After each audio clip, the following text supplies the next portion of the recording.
Hopefully this is going to get me a content ID claim for the frickin' menu. Because, I mean, for this, like, I literally have no choice, because I have, like, Radical Dreamers just go directly into the frickin' game. So, there's no main menu that I'm aware of. There might be? I don't know.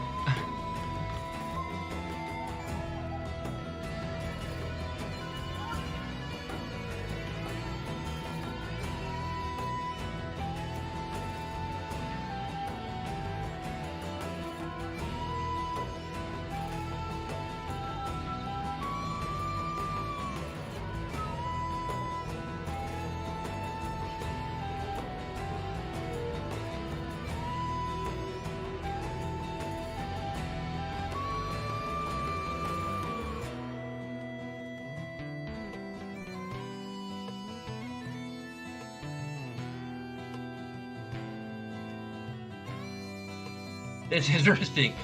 So, on the list, the drop-down list I put on, there's Chrono Cross and then Chrono Cross the Radical Dreamers edition, which is fine because the Chrono Cross the Radical Dreamer Chrono Cross regular is just like Chrono Cross. It's yeah. It's capital C Chrono, capital C ROSS, whereas the Radical Dreamers edition is all caps all the way for Chrono Cross the Radical Dreamers edition.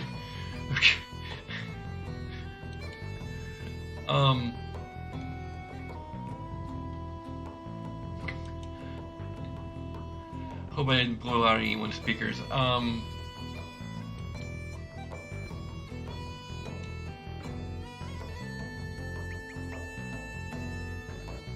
I'm not sure how long I'm going to be streaming this particular. This is going to be. This is kind of stupid.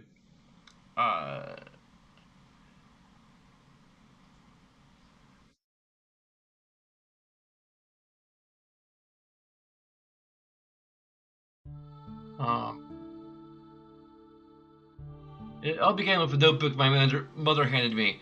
She told me she found it while cleaning out the closet.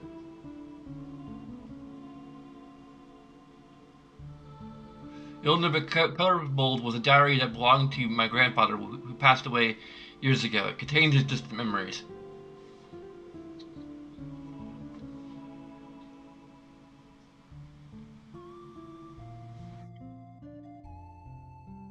I wonder if you still remember how we first met at our media adventures. It all seemed like a dream. We ran like the wind during those summer days long ago. You were a piece of a star that fell from the sky.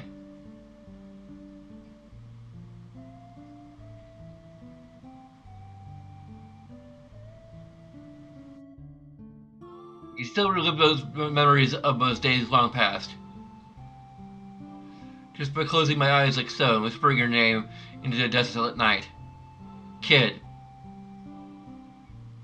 Kid.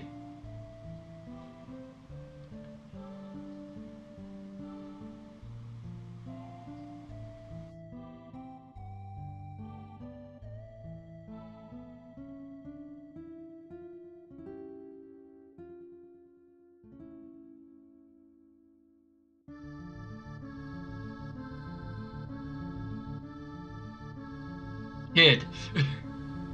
Hey, kid.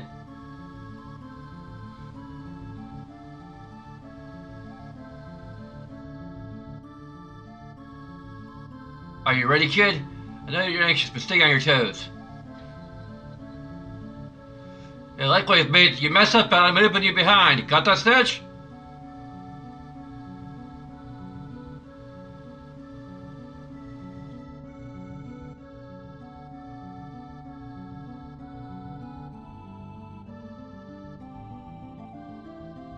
Come on, Major, let's go. That bastard Riggs is gonna get what he deserves. Say your prayers, not gonna do you any good.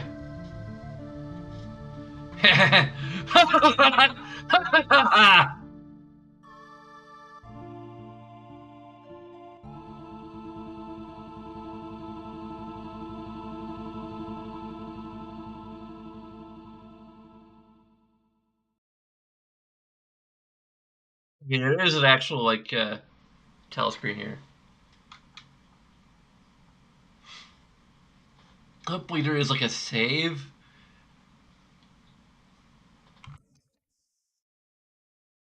You might uh, that's up to you. Hopefully, there you go.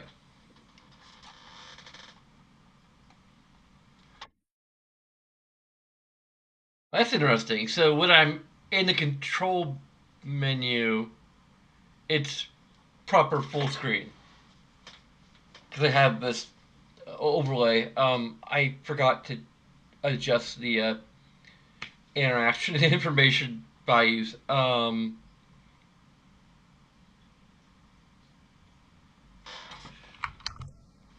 These are still from sure. I had them.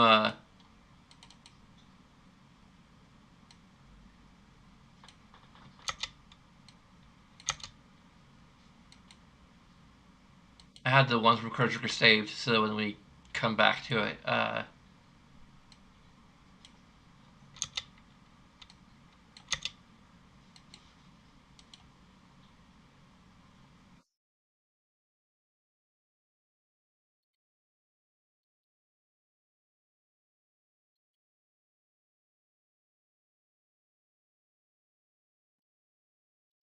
was a pretty cool intro or intro cutscene or whatever.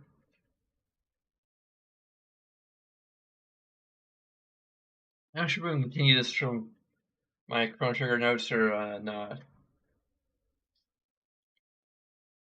Probably just leave like a couple pages, I guess, for Chrono Trigger.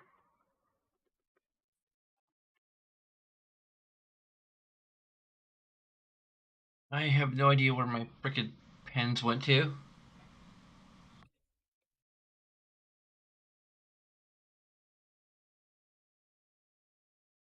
This is what I get for like not streaming for or not doing the actual like review stream for like several days straight.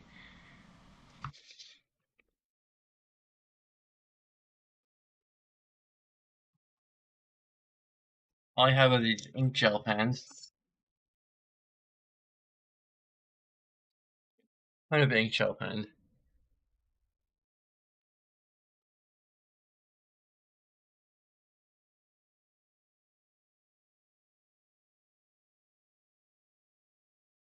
A bunch of ballpoints somewhere. Like an entire package of ballpoint pens. There we go. Let's grab another ballpoint pen.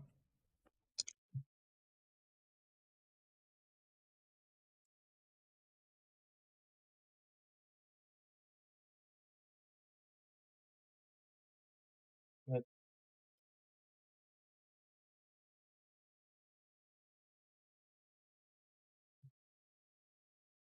yeah.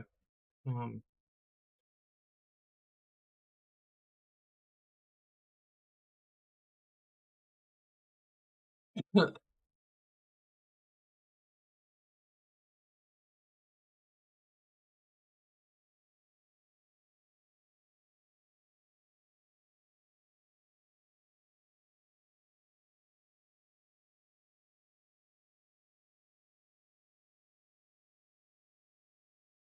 the review viewers kind of separately. If we can like just I don't even pick up in the end between the two. Um, so I think I give information positive for the way the intro is presented is just neat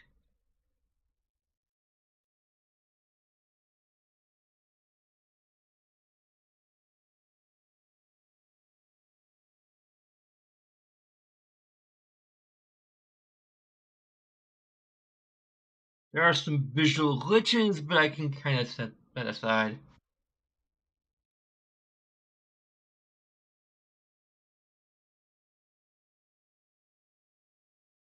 and stuff. Not even gonna like I just say it's well presented.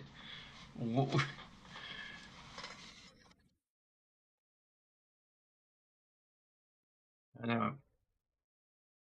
I'm gonna waste my time like elaborating.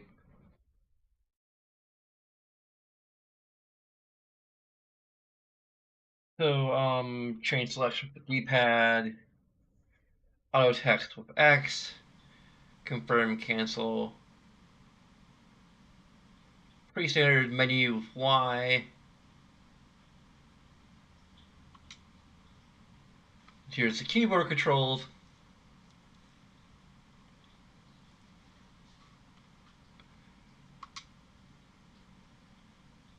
Oh, you can actually change the character's name. This is just a. I can't really give this a negative, as it's only really a problem for my overlay. And I did consider like trying to modify the overlay to like add just like a extra layer to the overlay for when playing Radical Dreamers, because Radical Dreamers has like a kind of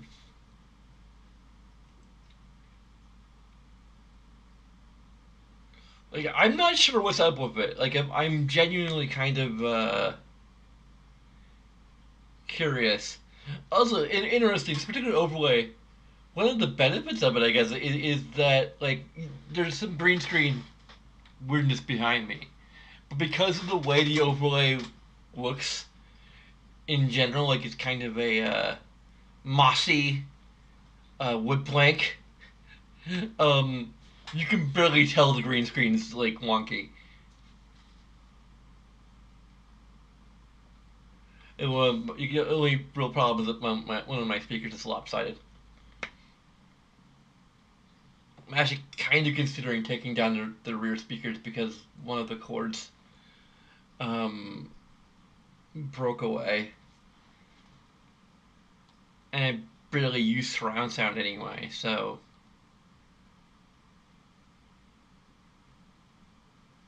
but I think we're just gonna use Surge.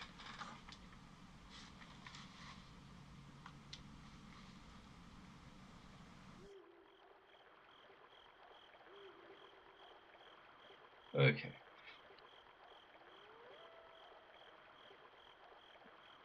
Guess some because the Bluetooth light on. The old lady's tip off was right in the money.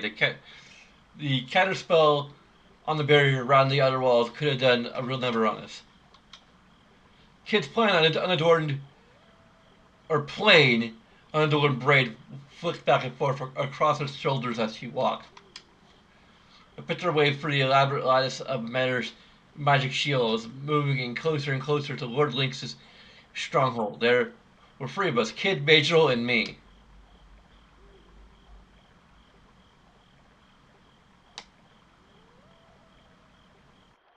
I guess it must have been 3 years since I first met Kid.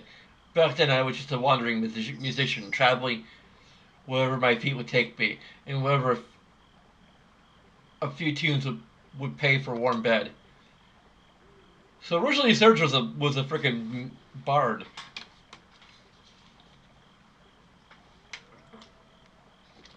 It was in the outlines in a town called Regioria? Regora? Whatever. We first ran across one another. And since that, she dragged me along a whole bunch of adventures, and misadventures too. Ah, Kid. She was a thief. Not just any thief, just a few, most shy of 17, and already renowned as one of the realm's greatest. What's more, she was achingly beautiful, stylish, a joy to be around, and a dab had a campsite cooking, or so she liked to claim. The truth was a little different. Those bandits with hearts of gold you heard about in the stories, the ones who steal from the rich and give to the poor, yeah, that wasn't Kid style. She was short-tempered, prone to lying, bossy, and obsessed with money, and rarely did she care to listen to a single word anyone said to her. But she wasn't all bad. Probably. Maybe. Sometimes. She had her moments anyway. I glanced over my shoulder to see a shadow hovering behind us, blending into this darkness like smoke. And the graphics aren't too bad. Like they're clearly upscaled, and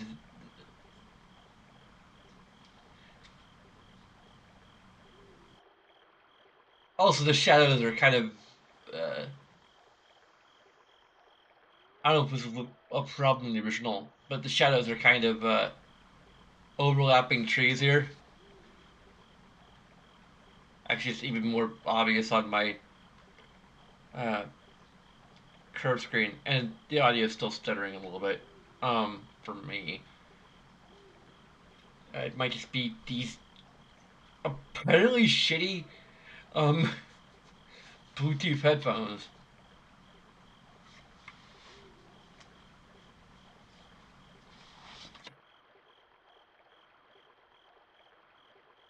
Is either the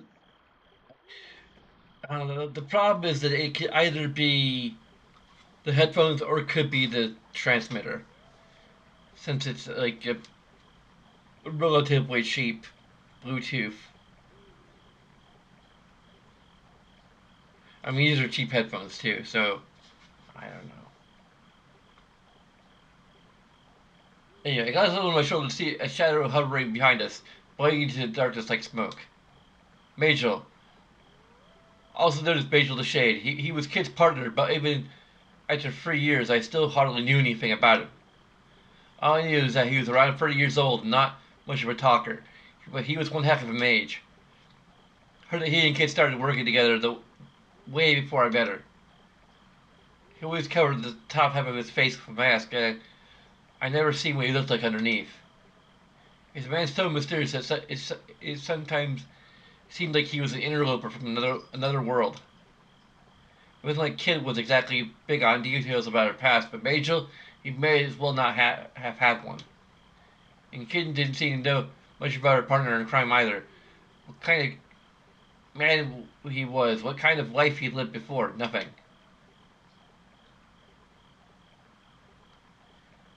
You might ask how exactly I wound up being part of this merry band. Well, it's complicated.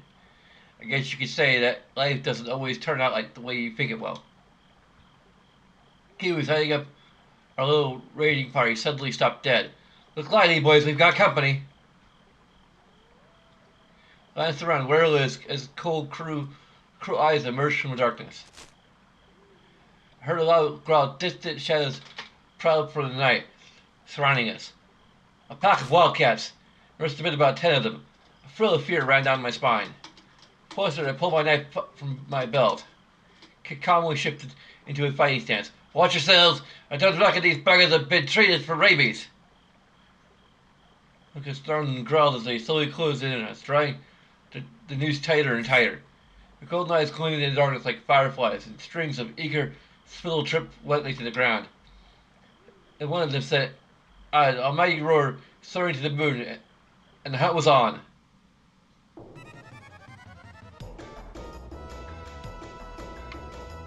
Yeah, we're probably gonna run. Big fat kid, ready to pick in the back of the wildcats and keep that the largest of number and almighty kick in the chops. The beast gave a yelp as it was set flying. I turned to my right to see that a nearby wildcat was charging up towards me, its head lowered menacingly. Panicked, I tried to make it a last-second dodge. It wasn't fast enough. Its claws screamed against my side as it rushed past me. I was in pain for a moment, then turned to face my foe as I readied myself. I tried to tactically circle around our foes and sneak off the night, but a lone wildcat blocked my path. Its cold yellow eyes stared straight into mine. The last cat screamed with pain. The wildcat had come up from behind me and stuck its fangs into my leg. I stared desperately at the assailant behind me. I screeched in agony and jumped back. Courage, behind you! Back my kid's warning, I whirled wildly around, came face to face with her eyes blazing like hellfire. Bending myself? It was time to do anything, trying to protect myself. In a moment of sheer desperation, I crossed my arms and to guard my face. Instantly, I felt the wildcat's fangs sink through my exposed wrist.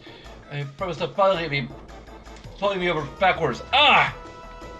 Juan was still in powerful jaws. The wildcat hit me to the ground and shook his head. I tried desperately to free myself, but it clamped down on me like a bear trap, and there was no way of getting loose. Instead of feeling a bone was sickening. Instead, the creature recoiled with a screech. He had buried a knife deep into its gut. She could capitalize on its terror by giving it an almighty kick. Free the wildcat, I staggered to my feet, holding the probably wound in my arm. It's pretty heavily. The handle of my knife was slick and sweat. I tightened my grip. For kicking a bull of lightning, the kid landed a clean hit on the flank of a nearby wildcat. A second before losing his footing, letting out a pathetic cry, the kid had already moved in to finish it off. Then, the roar of a fire and the burning smell filled my nostrils, and next to me a shrill screech pierced the air. It was smoke engulfed the head of a nearby wildcat. It fled, darting into the darkness like an arrow.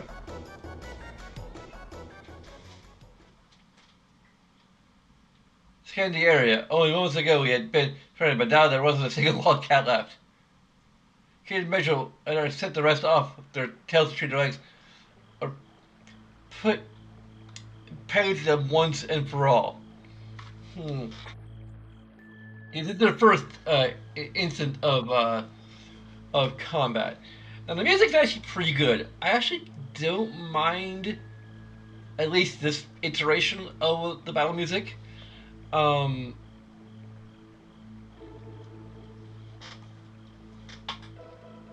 I can give it a negative.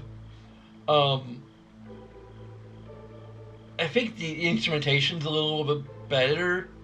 I mean, it's been a while since I played the. It's been like 5 years since I played, or almost 5 years since I played the original Chrono Cross, or the original Radical Dreamers for that matter. But there have been at least. I'm not sure if I really complained about the battle music that much, but there have been like reviews and analyses of Chrono Cross which have complained. Ellie, please, I'm trying to explain things here. I'm trying to analyze. Do you mind? Would you mind not meowing while I'm trying to analyze the game?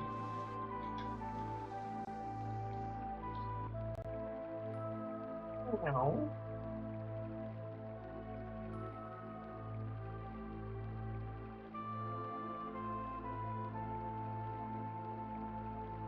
So one thing I noticed kind of right away here is something I kind of forgotten about, which is the fact that, like, particularly during battle, you have a limited amount of time to make a choice. Also,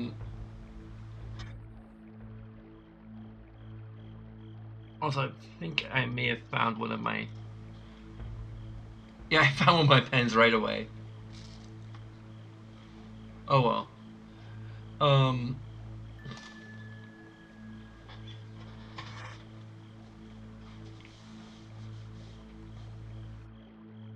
So anyway, I'm not sure what to think about, like, the timing system is, like,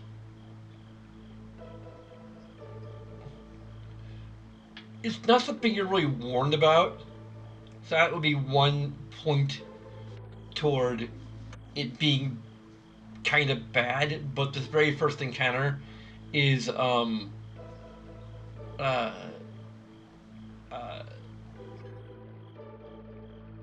doesn't seem to be that difficult.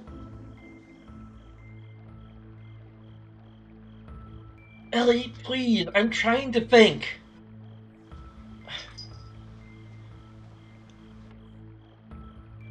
I'm trying to think and you're not helping.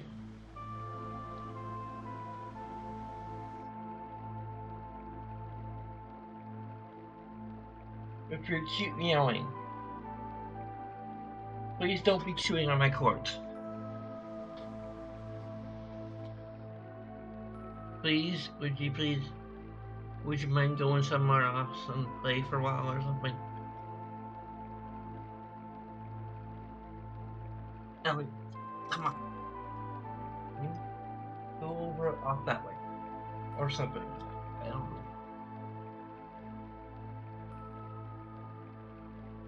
know.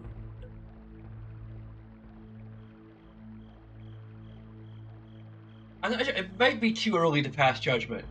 Um, Also, I just noticed that my interaction and information um, things are a little aren't quite centered. That's probably because when I first placed them, the numbers were bigger. I guess it'll be better once we get to a point where like um, uh, they're actually are double digits. So I might just leave them as is. Um, I'm getting sidetracked by that though. So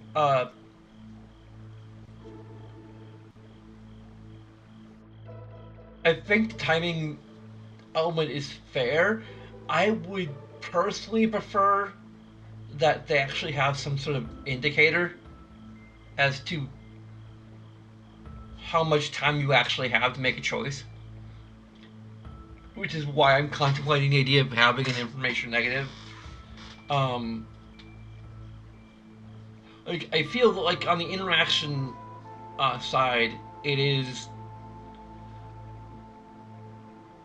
we're gonna have to see. But I feel once I realized that the choice was present, um,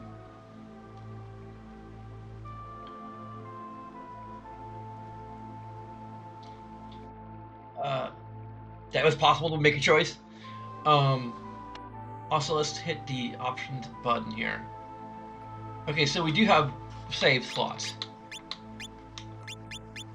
Cool. So like this, I can play for a while, and I was a little concerned about that. Ellie, please.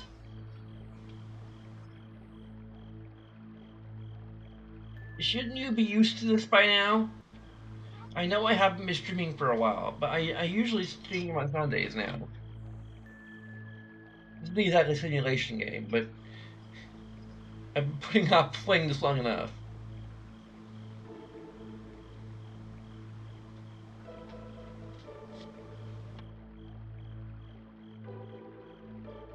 So,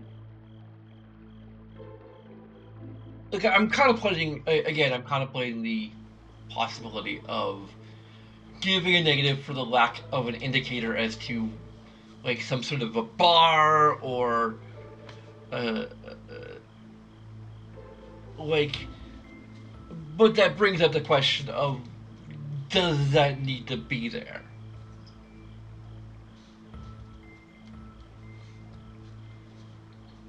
Like, do we need an indicator of, especially when it's kind of like maybe like 5 seconds or something. I don't know exactly how long it is, but like it's like an argument can be made for not having an indicator.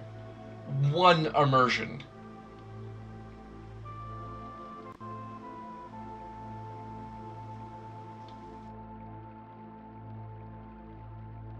Granted, that should be left as an option, really, in my opinion. Um, but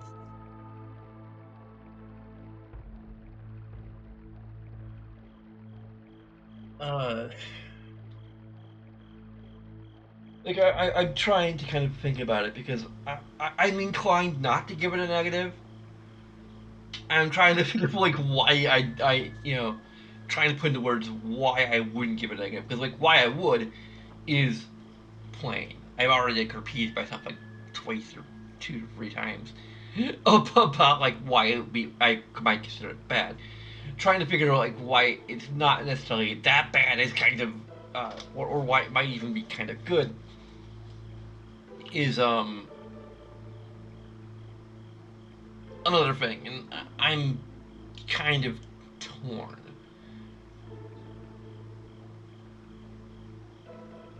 Because I feel like okay, like one thing having an actual indicator because it is kind of like a few seconds. Quite literally, it's just a few seconds. So like it would be there.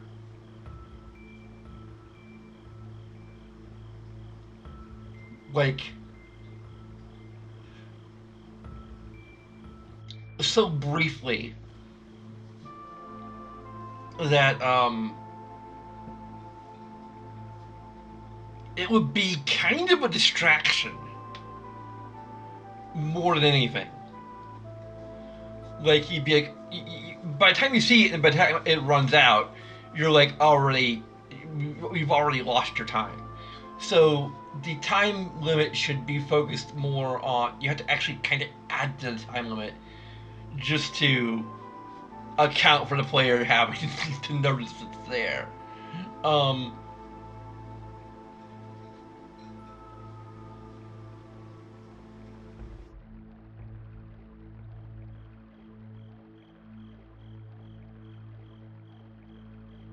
but yeah, I don't think I'm gonna give it a negative. I'm not gonna give it a positive. I might give it a positive because I feel like when something is done in a way that is fair, an element of challenge is done in a way that is fair and well executed, I'll give it a positive. The thing is that I've only experienced one, like literally 2 rounds of combat, and it's not enough. By memory is fair, but I'm not going to go off of a nearly half-decade old memory. Um,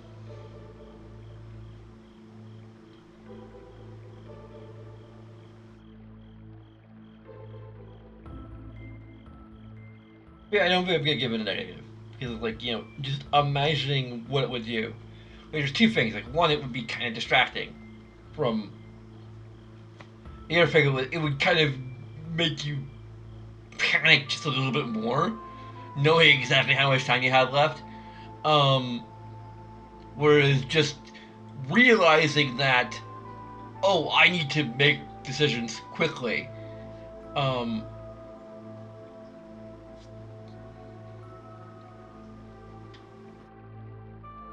I'm on a clock, and the game not punishing you too much for skipping that, or for at least initially, for not realizing that, um, is good game design. Um, I might give it a positive for that, um, as it is. Um, I'm probably gonna give it a positive because it is kind of a form of support innovation. Um,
there you go.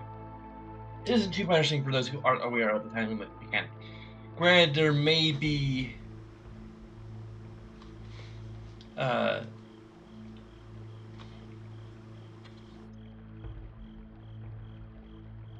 I'm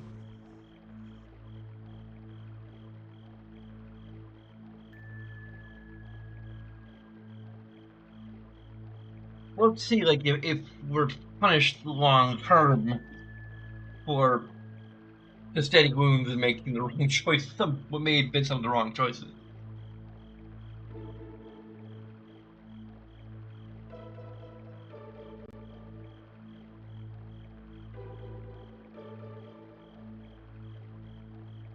And I'm not sure if I say that Radical Dreamers is underrated as much as it's under underappreciated, I guess, or um,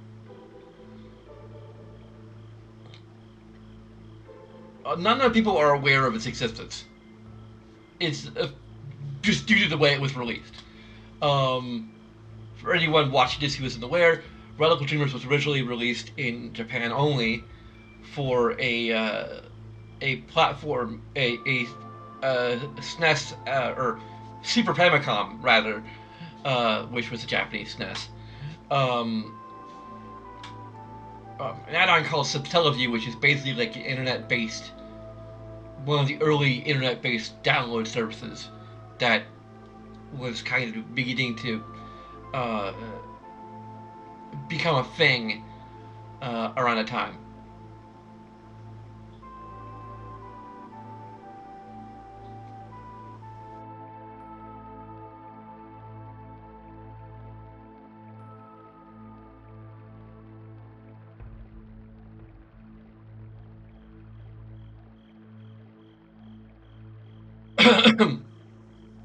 Yeah, it was an add-on, and you basically like had like I think cartridge or something that you could like download games to, and um, due to and then there's like some other things like you had like BS Zelda, which had like voice acting and orchestral music, um,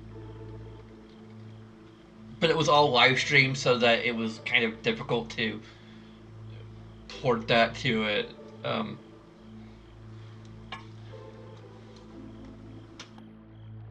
but anyway, that's a whole other thing. So because this was released in Japan only, and only for a kind of uh,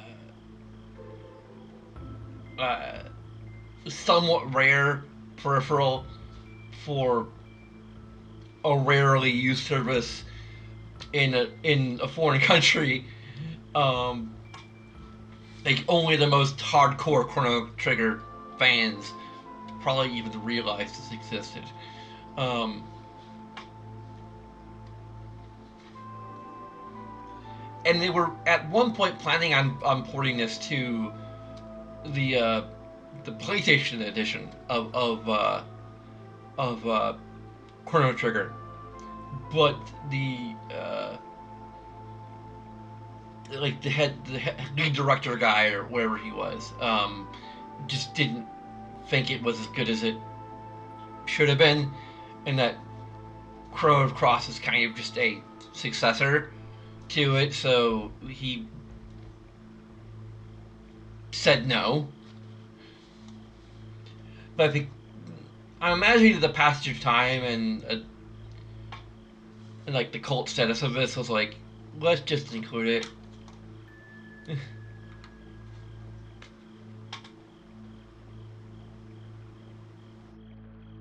I'm not sure what to say about the upscaling here. It's kind of crap. Like you can see, like there's a lot of like visual artifacts around the castle here. I might have to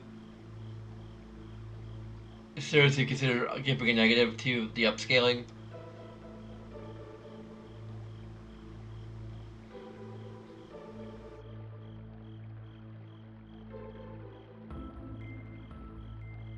Anyway,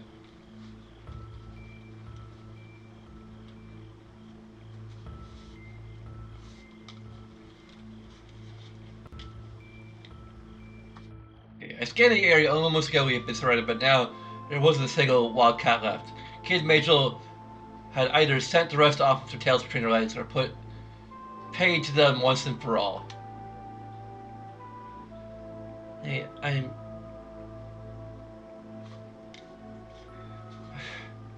How are you dreaming you think a pack of flea-bitten moogies is gonna stop us, things? Kid crossed her arms and flashed a triumphant grin. Meanwhile, I was panting heavily, and it felt like my legs were about to give out from under me. I collapsed to my knees, overwhelmed by what I'd just been through. I'd taken a few hits, but I was fine otherwise. A couple of scars to talk about later, maybe, but nothing that would stop me carrying on. Are you hurt? Major looked down on me, his face expressionless as ever. No worries, Mac. He'll be right.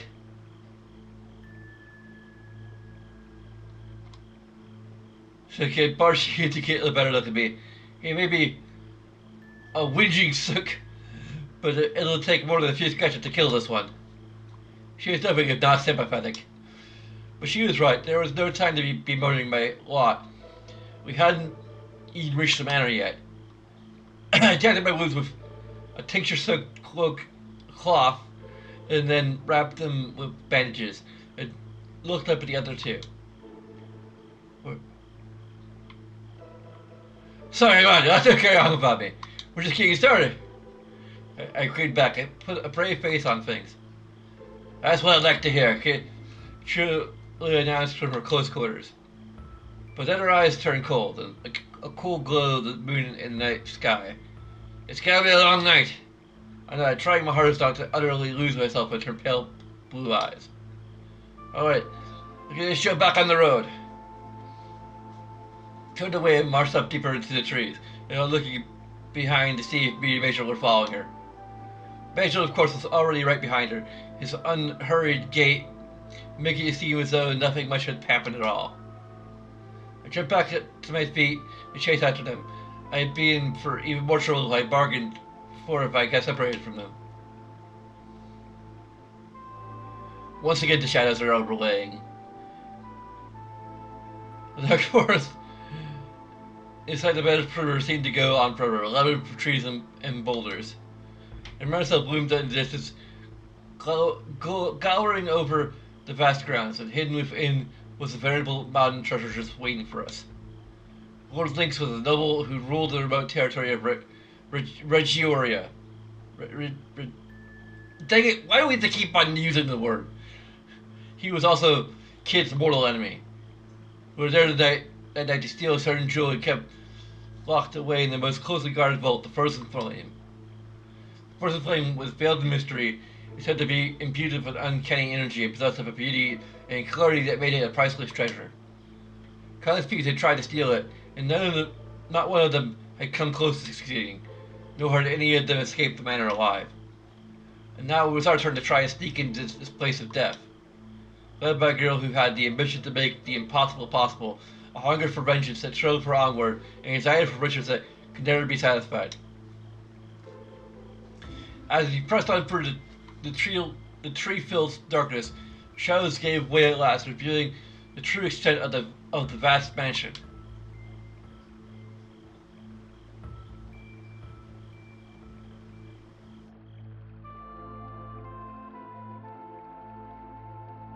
As we pressed on through the tree-filled darkness, okay, finally say your prayers, please, because we're coming for you. Keep into the overgrowth and shadows of the trees, we made our way around the manor walls in search for means of entry. Eventually came to a terrace overlooking the garden. There's no signs of any guards nearby. The only thing surrounding the manor was an uncanny stillness. It was to lead us straight into the west wing. Just as well, we don't have any business in the rest of the manor tonight, said Rachel, gazing up at the dark building towering over us in the night. Alright then, what are we waiting for? The fat kid made to vault over the railing of the terrace. Stop, Rachel hissed sharply. I know what we're here for. Main target is the vault and the Frozen Flame within it. Focus on this above all else. Your vengeance is of secondary concern. Agreed? Glancing over her shoulder, Kid replied with a little, yeah, don't you get your knickers in a twist. We happen to run into him. I'm gonna knock that Drongo's block off, and neither you nor anyone else is gonna stop me. kid was gonna get her way whether we liked it or not. Let's go, boys. The night is young. He heard the building, a springy hop, and vanished inside the manor. Glass toward Major, not in silence. We follow Kid's lead, and we're soon inside Lord Lynx's lair. The artist swallowed this hole.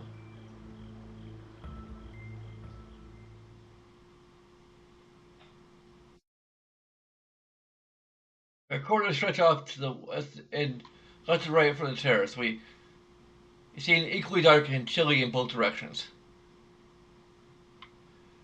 I don't know, don't we always go left in a maze?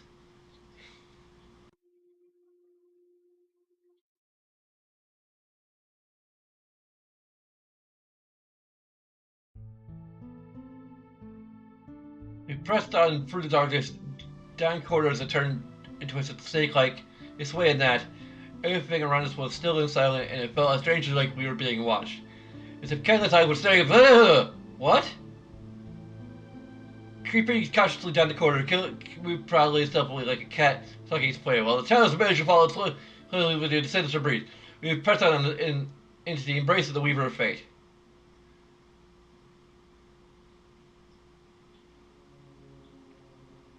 We took the corridor leading for the left-hand side of the terrace, eventually arriving at an intersection with some stairs. If that is a continuous problem, I might have to give it a negative. If it happens just once or twice, I'm probably not going to give it a negative.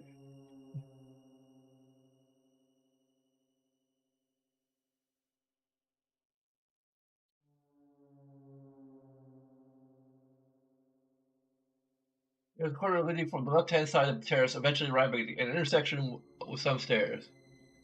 The path to the right led down the stairs. The path to the left was the dark side passage, with the main corridor continued straight onward. Yeah, I've been considering the idea of trying to adapt this into a D&D adventure.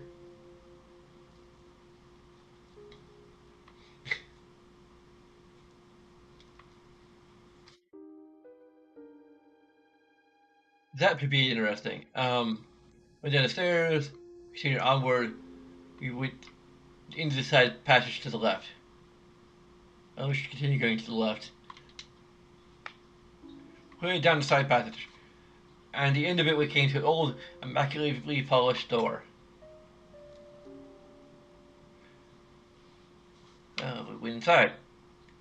They gently pushed the door ajar and peeked into the room. Next thing I knew, she slipped inside. Basil and I followed. It's like a study. The room was lit by the moonlight coming in from the long cylinder windows, shining down in pale beams from the darkness.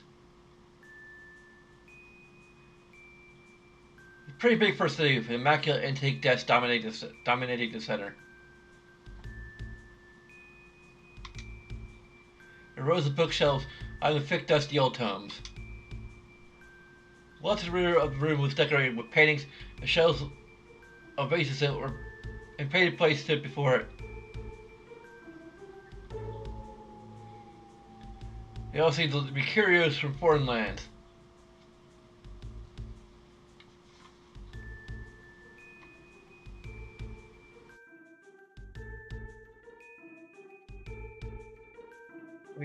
Bookshelves. Once over the bookshelves, examined the spines of the neatly arranged volumes. Titles I could make out consist of ancient-seeming words. I had no way of interpreting. Most of the books seemed to be written in exotic foreign scripts. I pulled out the closest one, and holding the weighty tome with both hands, I opened it, not looking for anything in particular. Traceable delights which I'd never seen before crawled and danced across the pages as if they were alive. What was this? I squinted, looked sideways, tried bringing the page closer to my face, and I just couldn't make out the words long enough to make them out. Turning to another page, on the off chance to be something useful. All I found was a chaotic dance of the same odd symbols. Just looking at them made my head hurt. Okay, this would be like...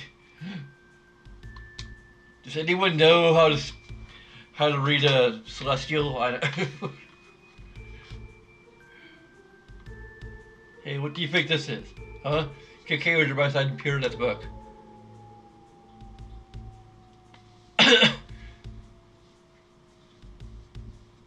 Right there's how you put a cipher spell on something. Ain't gonna make out a bloody word with that in place. Too bad, eh? Well, you just cast spell magic. He looked a flash with a conciliatory grin. You probably don't want to know what's in there anyhow. These all look pretty nasty spell books to me. Wouldn't be surprised if a whole lot of them were cursed. It means you probably want to be pretty careful. Never know what might come flying out. I heard the words came out of her mouth. Her dark whispers sounded like a distant screech coming from inside the one I was holding. I slammed it shut it back into its place on the shelf. Insert Matt Mercer sound here.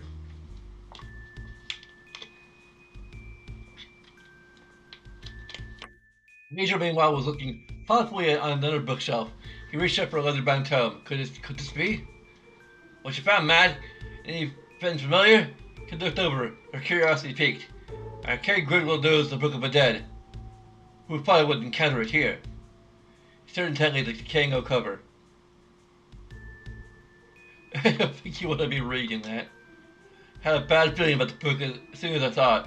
I don't think you want to be reading that. The Book of the Dead sounds like the last thing that we should be messing with right now.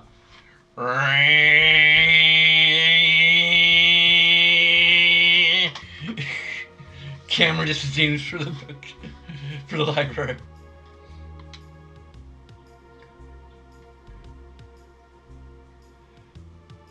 You just have to say the words, you know, Claudia Barada, necktie, nectar,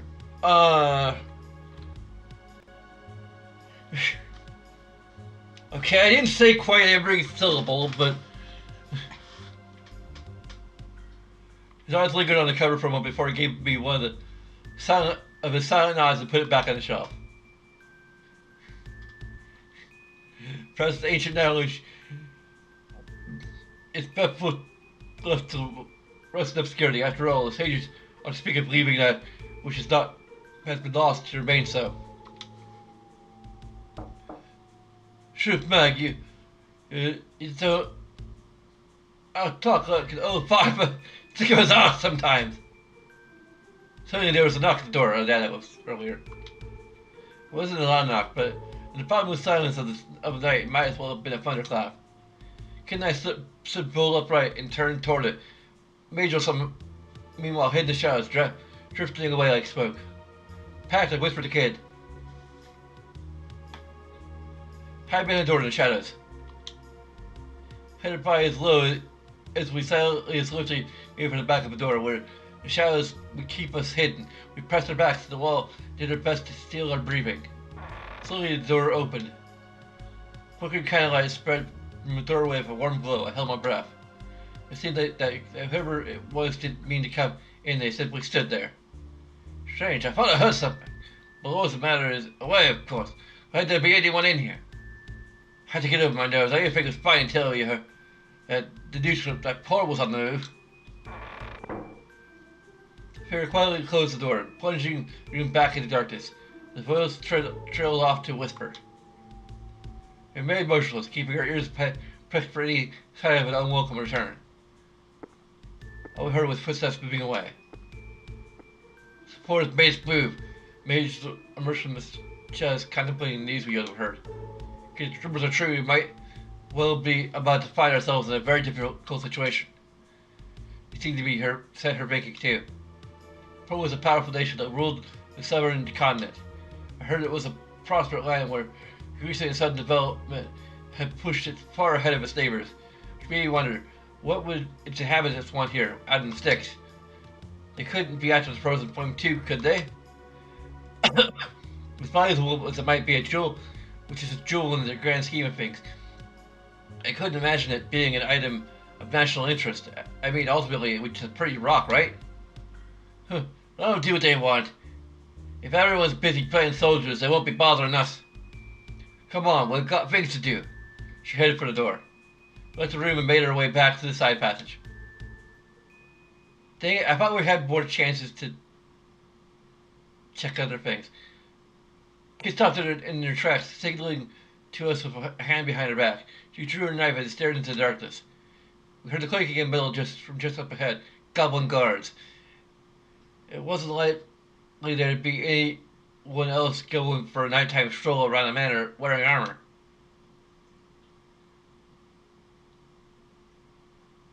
Tactical retreat? I want a tactical boot up the arse instead. Look, you're never gonna get a fever if you keep acting like a bloody chicken. I rejected my suggestion. Kids seem to take great pleasure in putting the boot in for good measure. They won't know it is, she shouted, leaping into battle. Caught the back of foot. I fumbled with my knife. Oh yeah, there's like a... If I was in total, they weren't ordinary goblins, so have been well looked after in the palatial manner. They grow to be even bigger than Rachel. They probably ruined our chances of getting the good ending. Each of them carried the manor goblin's trademark, a morning star consisting of a rod and a heavy spiked iron ball and a chain. Wait, or is it a flail? I never could remember, and I didn't have time to think much more about it.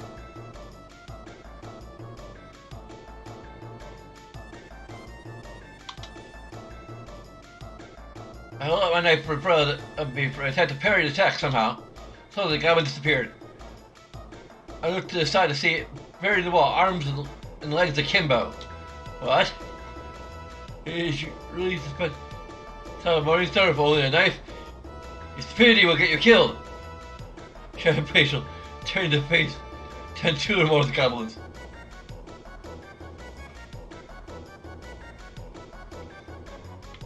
I was the kid. It was squaring off again to the goblins. Their dull, lumbering attacks couldn't touch her as she deftly sidestepped each and every one, striking back nimbly with a knife held in both hands. I was kissed out, float like a butterfly sticking at me. But things make for tough going against enemies that can really take a beating. Both goblins were covered in cuts. Both our attacks were powerful as ever. I rushed to help Kid deal with one of them. The enemies hadn't noticed me yet. I took my time and chose my target.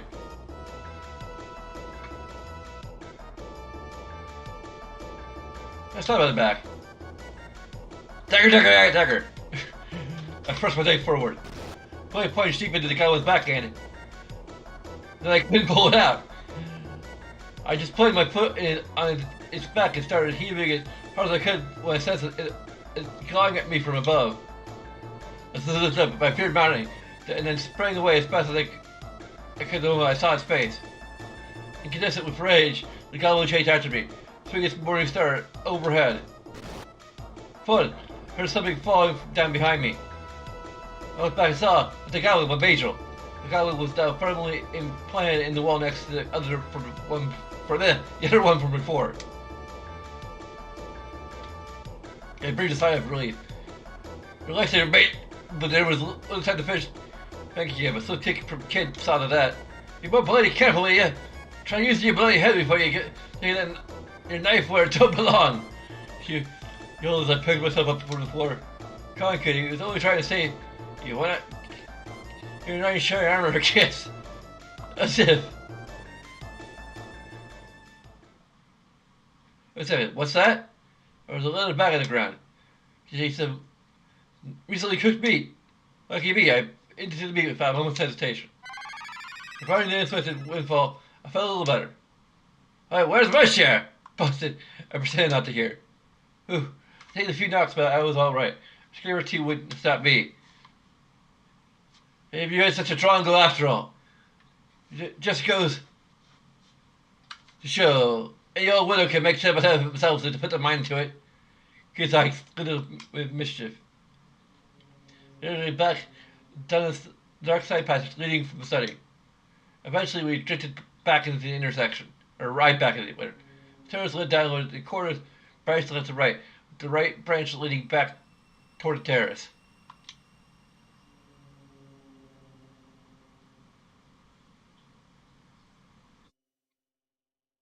They go left. To the left, to the left. We continued onward, past where the stairs to the side of the passage emerged into the main corridor. We found ourselves in front of some ornate double doors. Inside. He gently pushed every door open and peeked inside. It looked like anyone's in here. It seemed to be the main hall of the manor. There's a massive table, people decorations on the wall, and thick columns decorated with sculptures of birds and beasts. Fixed to the wall in the back towards a tremendous pipe organ like a British Black Mountain. Another mechanical provided a dim, flickering light, setting the corners of the room dancing in and out of shadow. Similar pictures glowered down from high on the wall. Were these members of Link's family? As we stared at a penny, a young husband and wife, when I realized that their eyes had turned to look right at me. Okay, they had. Don't worry, it isn't about to turn into some dumb ghost story. It just looked that way because of the way the flickering light of the candles reflected against the glossy old paint. Obviously, probably. Let's get me the crease and get a load of all these lucky mugs. There's nothing for us here. Let's look somewhere else. Then I made sure nowhere I had any objections. Let the hall return to the corridor. Let the hall return to the corridor. Eventually led it to us to an intersection. There stairs going down and to the right a dark side passage. Kept going straight on, we'd arrive back at the terrace.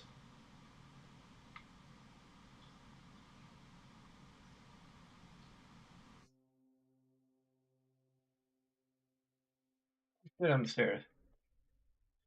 Well, we could down the stairs, descending deeper into the blackness as we went. And at the bottom of the path split. The way to the left continued to an atrium that resembled a sort of plaza, while the path to the right was a winding passageway that trailed off into the stairs. We toward the atrium on the left. Kid poked her head through the arch-shaped door and took a look around. Huh? It's big here. Must be some kind of hole. Crouched looked around and then entered one after another. The atrium was like a beautiful plaza, complete with statues that doubled as a fountain. Pillars and arches lined the walls, and in the center was a small pool of clear water above which the statue stood. Yeah, I think we may have to officially give a negative for the way the graphics are upscaled. It just looks muddy and bad.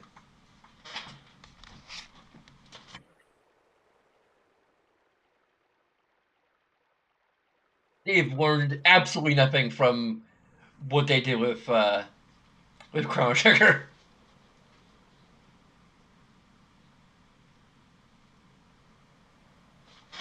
I don't believe there's um. Let's see here. There's audio, video.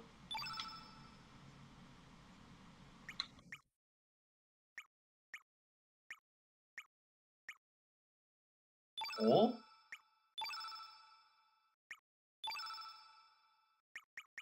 you change the brightness, but there's no way to like get rid of the. Oh, okay. Well, that's kind of neat, but um,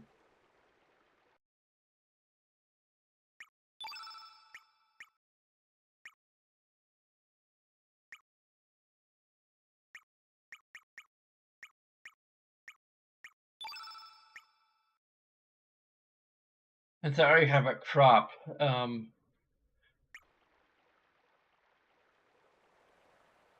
it'd be neat if they actually had like a 4 free mode. I mean, I guess there's probably ways of doing it by adjusting resolution, but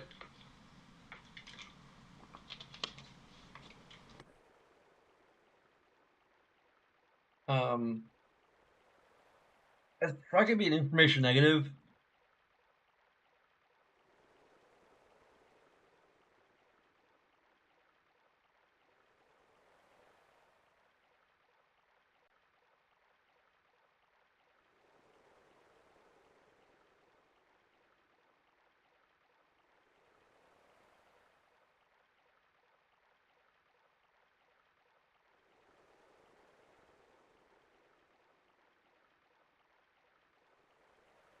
I'm not sure if I'm gonna give it a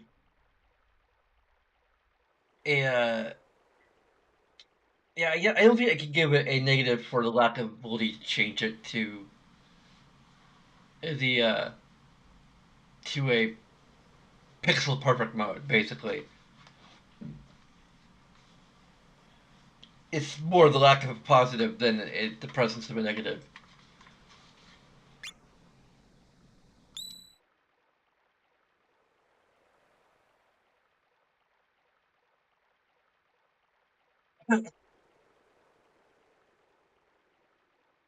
Atrium was a blue plaza completed with statues of devils the fountain, pillars and arches lined the walls. In the center was a small pool of clear water, above which a statue stood. On the other side of the room, I could see another statue, another arched, not another statue, another arched entrance like the one we had come through.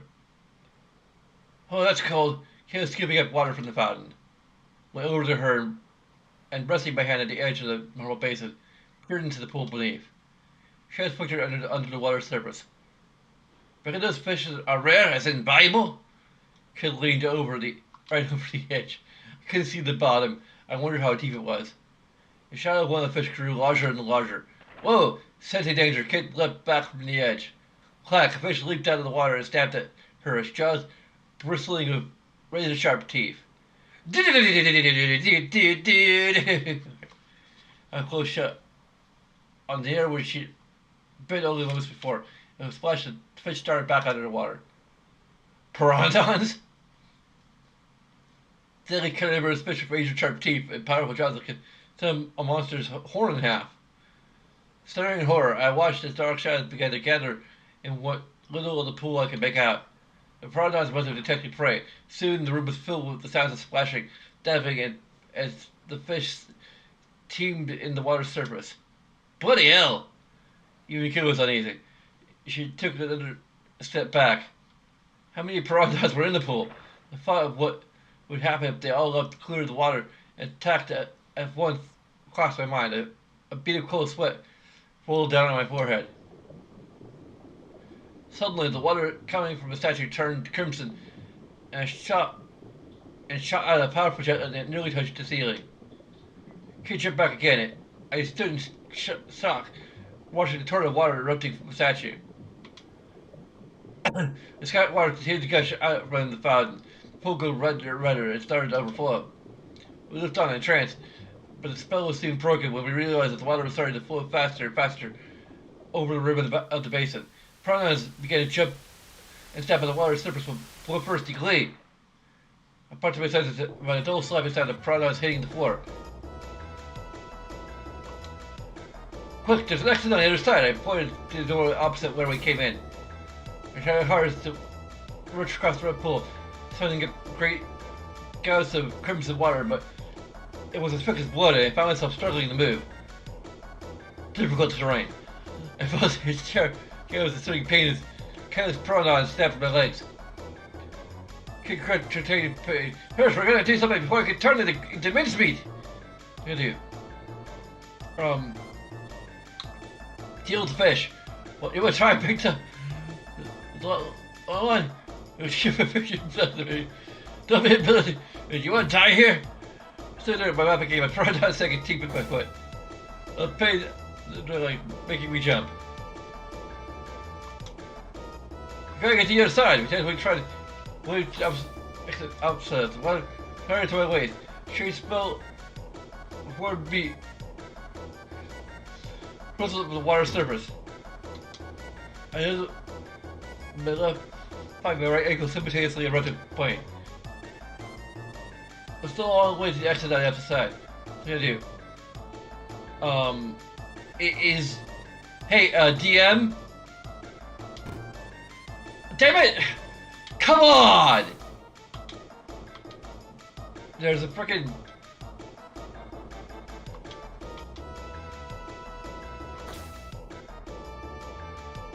I tried hardest to rush to get across the red pool. So, regardless of crimson water, with thick as blood, I found myself struggling to move.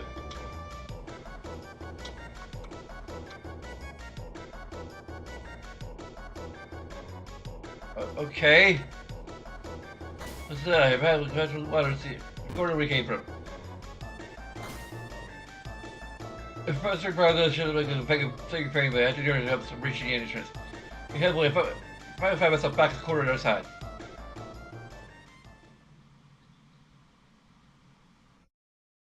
Well, that was a close call. The whole thing was a trap, eh? Talk about twisted. Legs is more sick faster than I thought.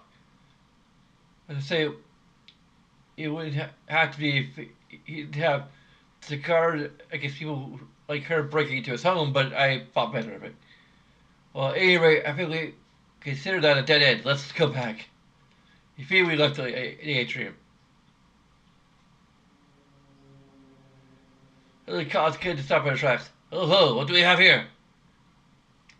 We decided the entrance to the hall. And there's a face to face with a sculpture of old man's face with a truly phenomenal beard. I remember this. This is like puzzle. Sculpture's eyes seemed to gleam with life. For a piece of marble, it seemed almost too realistic. So now for truth, and that's Beijing. And try to statue that can tell when you're lying if it catches you out, it'll bite your hand off. And just get to the explanation. Simple so that kid wouldn't drift off before it got to the important part. Oh, so what's it doing here then? I suspect it's part of a greater mechanism. Take your hand in his gob, do you? Alright, let's see what happens, shall we? Mischief glinting in her eye, kid darted over and stuck her hand in his mouth without a moment's hesitation. So anyway, what I was gonna say before was like, hey DM, like how far is the other side of the room compared to where we're at? That's probably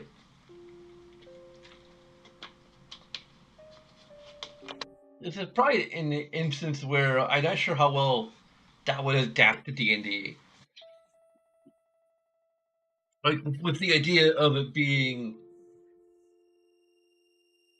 of adapting this to Dungeons and Dragons, like one of the challenges is going to be the fact that there's moments like that where you're clearly meant to not be able to get to the other side of the room.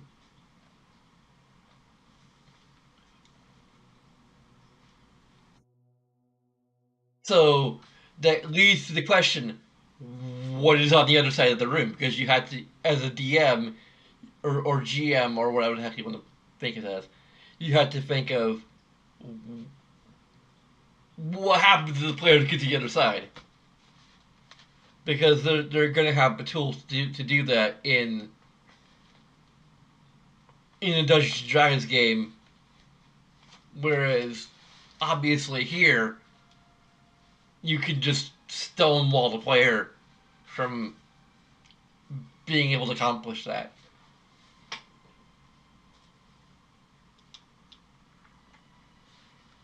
Now, one thing I'm would consider giving a negative is the fact that we have, as far as I can see, no actual health indicator.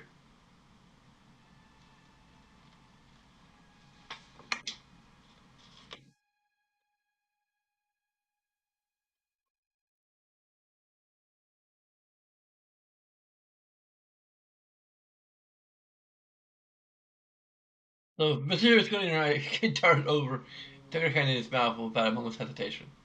She stood there for a moment, waiting, but it didn't take long for her to get bored. Huh, nothing. Suddenly I had an idea. Hey kid, who's the greatest thief who ever lived?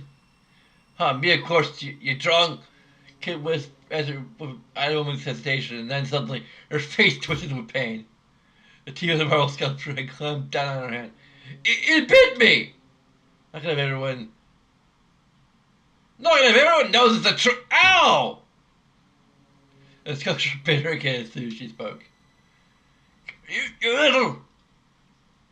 Following the kid's forehead, the sculpture was tightening its grip. It won't let go until you say something true. But I was urgency of the situation. Major was better of fact than ever. You say anything, kid. Anything as long as it's the truth. The kid wasn't listening. Instead, she just kicked awkwardly at the statue. Oi, Bertie, let go of me bloody hand! She planted her feet either side of his mouth and tried her hardest to pull herself out. He kicked the stand, grunted and strained. and then finally her hand popped free. I was taken aback by what I just witnessed and couldn't say a word. Say, told you it was the truth. Kid raised her hand triumphantly as if to demonstrate. I could see heavy bite marks. The sculpture hadn't come away from struggle unscathed either. Kid's attempt to break free and let it crack in several places. Major pointed silently at part of it. I went to take a closer look and saw a pale, flesh-colored tongue. I first were supposed to put something there, commented Major. Something. What exactly? I replied. She stood there for a moment, lost in thought, and then she started to unload all all the knickknacks she'd been carrying. A strange cluster of odds and ends pulled out of her pockets, her boots, and even from her braid. All right, Serge, now it's your turn to have a go at that stupid statue. She grinned at me, holding her assortment of knickknacks on the palms of both hands. I guess she decided that whatever further horrors the statue had in store, she'd rather not face them herself. Nice kid, real nice. Going to myself, I reached out to pick an item. I chose. Wow. A silver mirror?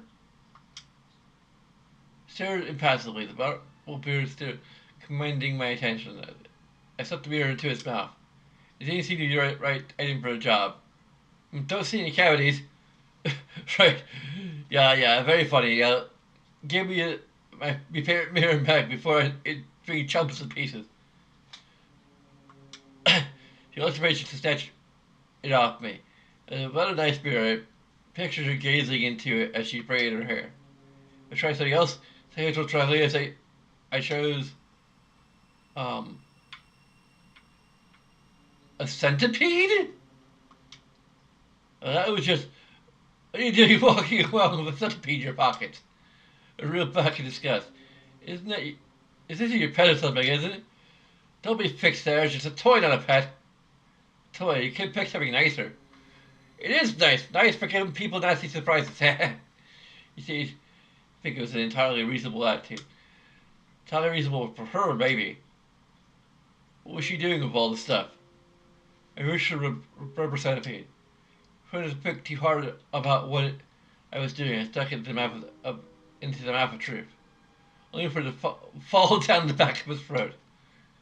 She'll pay for this, kid staring daggers at me. I'll get it back, I promise. Stay my nerve, I reached into the mouth of truth. Suddenly my hair stood on end. It was licking my hand! The giant uncanny tongue slapped back and forth against my fingers like it was a lollipop. I'm gonna puke! Give me the second hand search. Do it for the centipede. Now unless he actually pukes, he's gonna get his hand bitten off. Kid support did too much to help me. You see, if you said, I think I'm gonna puke, that would have saved you. But because you said that you're gonna puke, you actually need to puke. Otherwise, it's biting time. Somehow managed to pinch the centipede with the tips of my fingers and pull it out. You must really love this thing. And not really, I just hate to see stuff go to waste. I'm sorry, what? Why had I even bothered? Well, look there either. Want to try something else as a kid? Almost like this was a game. I just wanted to be over with. Reached over the next item and chose.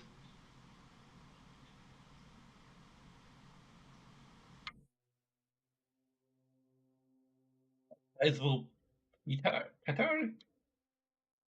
A sizable petard. It showed it inside the one tree. But nothing happened. Let the professionals handle the search. Key shoved me aside. She was holding a match. Wait a second, you can't be serious. All the blood straight from my face. Deadly serious, mate. Before I say another word, kid lit the fuse. Bosom followed, accompanied by a puff of white smoke.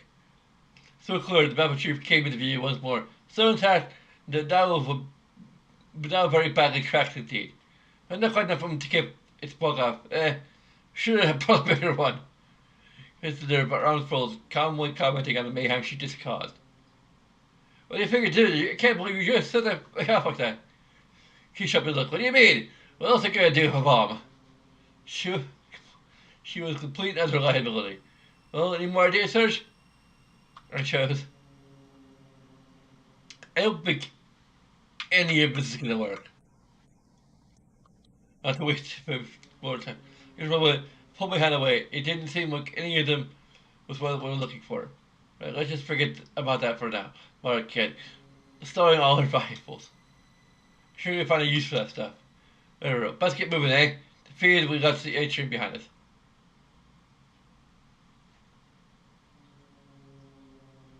With the atrium behind us, we immediately found ourselves at a fork in the path. Right was a passage with some stairs leading upward. Passageway continued on directly from where we stood. Like the atrium continued on down the path ahead. Eventually, we came across an ornate door on the right-hand side. So you spoke fresh and planet. Was it flowers? Was it coming from inside? Oh.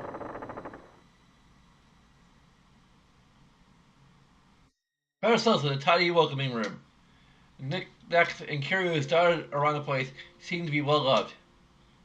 Daily desk and cozy-looking bed nearby meanwhile suggested the room's occupant was no stranger to luxury. Though the room was richly furnished, somehow it still felt rather lonely. She took a quick look around before commenting. It's Lace's girl's room? Half-written letter on the desk and a teacup still warm suggested that the lady of the manor was still nearby. Didn't seem like anyone was here now. We decided to search the room. Some charming flowers, a discarded cotton handkerchief, and a small bottle of perfume. Nothing that meant much to me, or anything that seemed particularly valuable. Casey did have the same impression and scanned the room, clearly not expecting to find anything. The only item was a small antique box which bore a crest resembling a viper. How would I look next?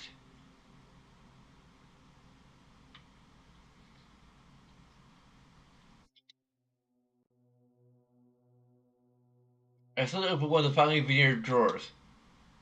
Frills lace and sequins greeted me in reds, pinks, yellows, and a host of other vivid colors. A body of beautiful silk garments overflowed from within. Dresses, eh? Give us a look. I'd been just about to close the drawers again when Kate came up and started peering over my shoulder. She reached out the hand touched one of the a sense of certain hesitation. Never worn anything that's polishing me a knife. And she was cut simply but beautifully, and it was decorated with a pale floral pattern on a white background. She held it up to her chest and took a gentle curl around the room. She was as light on her feet as a woodland nymph. Fabric fluttered like flower petals, and she held the hem just so. In that brief moment, you could almost have called her dainty. How stupid thing, not exactly me, eh? I wouldn't say that. Fate really suits you. Oh, shut your cob, arse kisser. Her face turned an angry red. Come on, we ain't got all night. Spell well and truly broken. She stopped out of the room. By the time the room continued to her left and right.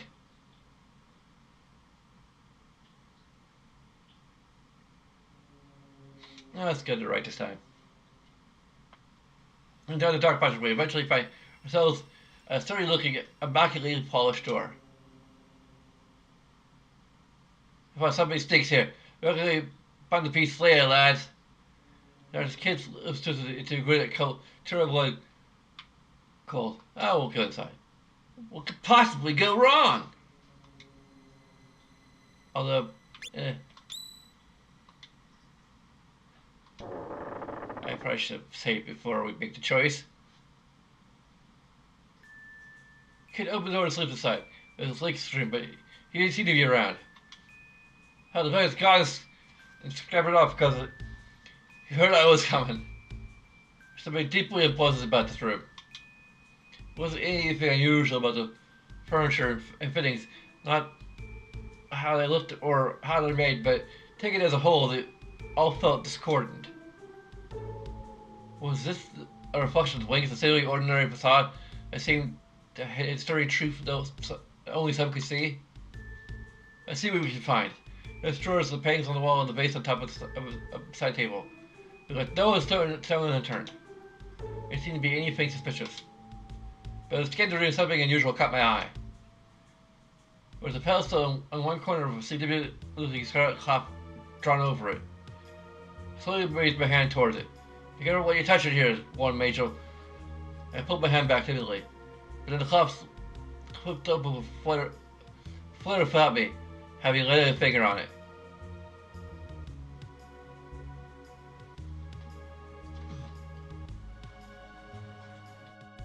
The thing just moved by itself, I think, kid, her eyes wide open with surprise. Gripped by curiosity, we moved in to see what it had been hiding. It was a large antique mirror of the elaborately decorated style I'd seen before. It wasn't the kind of thing that would normally seem out of place in an old manor like this, and yet... Wait, something ain't right, said Kid. Meanwhile, I was captivated by the gaze of the statue of Venus reflected in the mirror.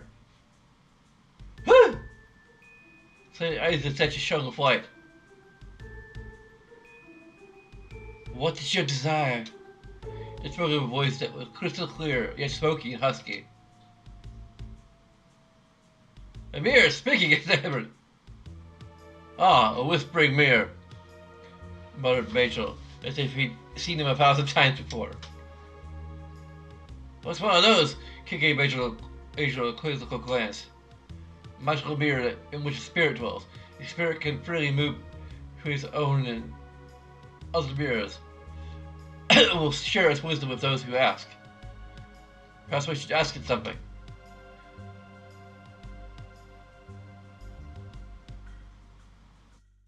I asked about Kid.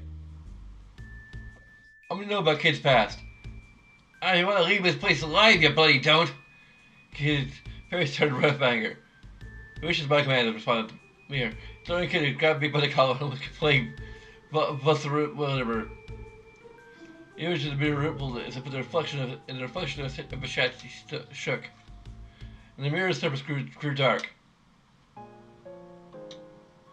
Buzz gave way to the Regiora. Shelly figures appeared one by one. There was a young woman surrounded by several children.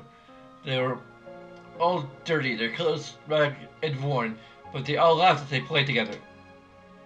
And the scene was trifling as a troop of armed men appeared. The men dragged the women away, and the children bashed one by one into the inferno. The focus shifted to one of the children, a girl. She was standing with her back to the flames, her tear leaving tracks for the soot on her face, as she howled at the night sky. The girl's right eye was narrow like a cat's. Stop it, Kid screamed. The image of the mirror grew faint. Wait a second, what? Did I forget to close Google Chrome?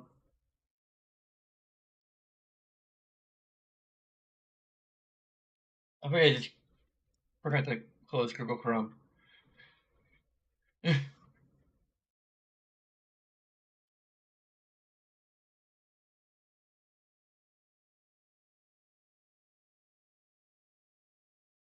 um,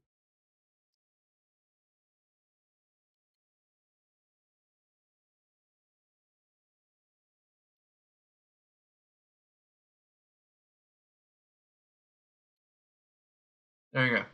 Er, Um, damn it. Yeah, I closed the Task Manager. Um, there you go.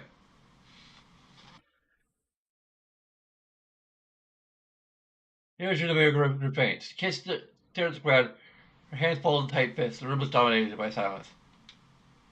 Everybody broke the silence. Kid, I'm sorry, I'm leaving. She spoke on her heel and made for the door. Wait, I cried. She impulsively darted after her. Corridor stretched out beyond the door. We retraced our steps. Eventually, we came across an ornate door on the left-hand side. It was Rel's room, Riggs' daughter.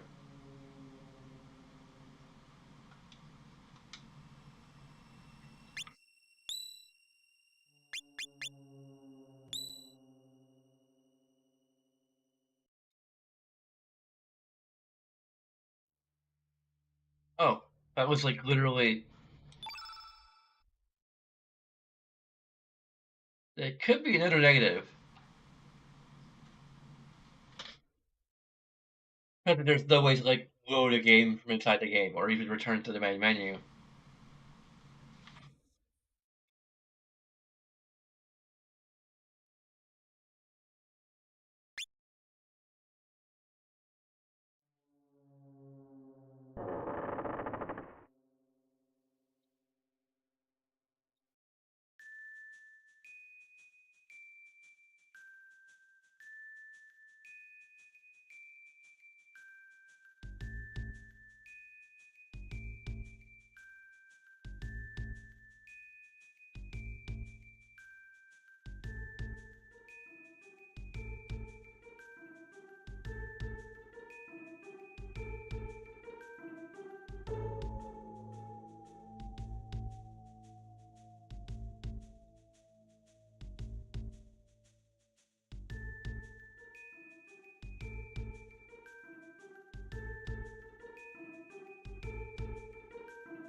Oh damn it! No, no, no, no!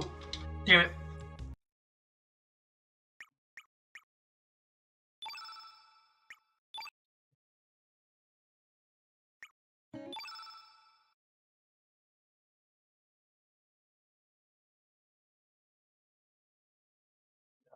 There's going to consider giving a negative for no way to return to the main menu and like reload a save. Especially for a visual novel like this, um, that's kind of awful.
I believe I gave it a negative for Chrono Trigger, and it's kind of doubly true here.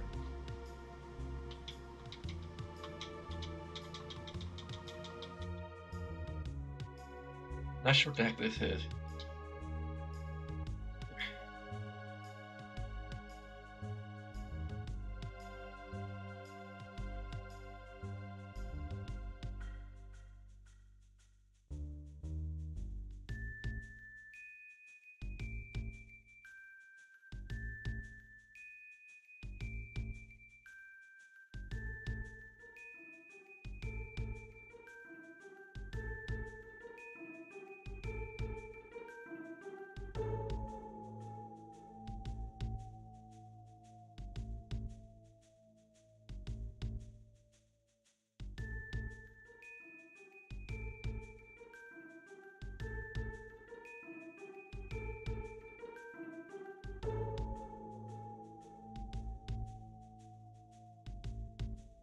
There we go. That's what Rachel.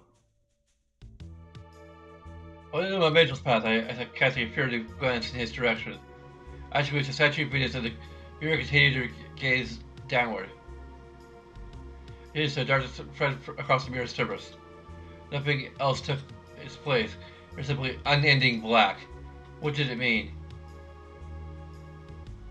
Use the stupid mirror and get back to work, snapped Kid.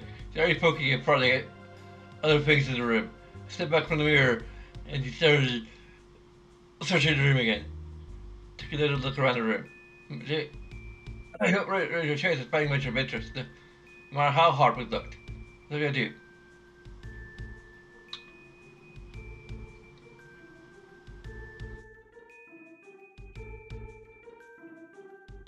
I trusted Rachel's experience. Rachel, what would you start to search? He immediately melted in the darkness. She had the desk to make sure that everything else in the room all began fluctuating. It was suddenly alive. A short while he emerged from the darkness by himself. I found this.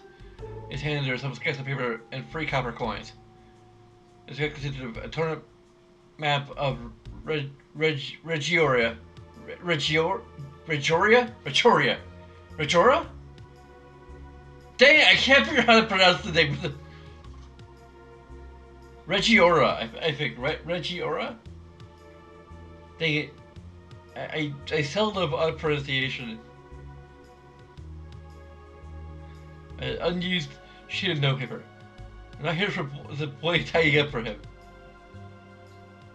Let me down here then. Come on, let's go.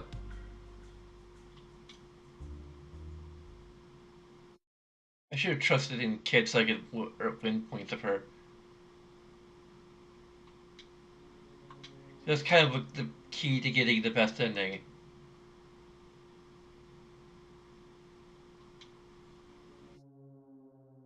But I'm not gonna freaking reload the save again. I forgot about the whole idea of like trying to like win points of her across the game. So we have to like freaking replay the entire game again just to like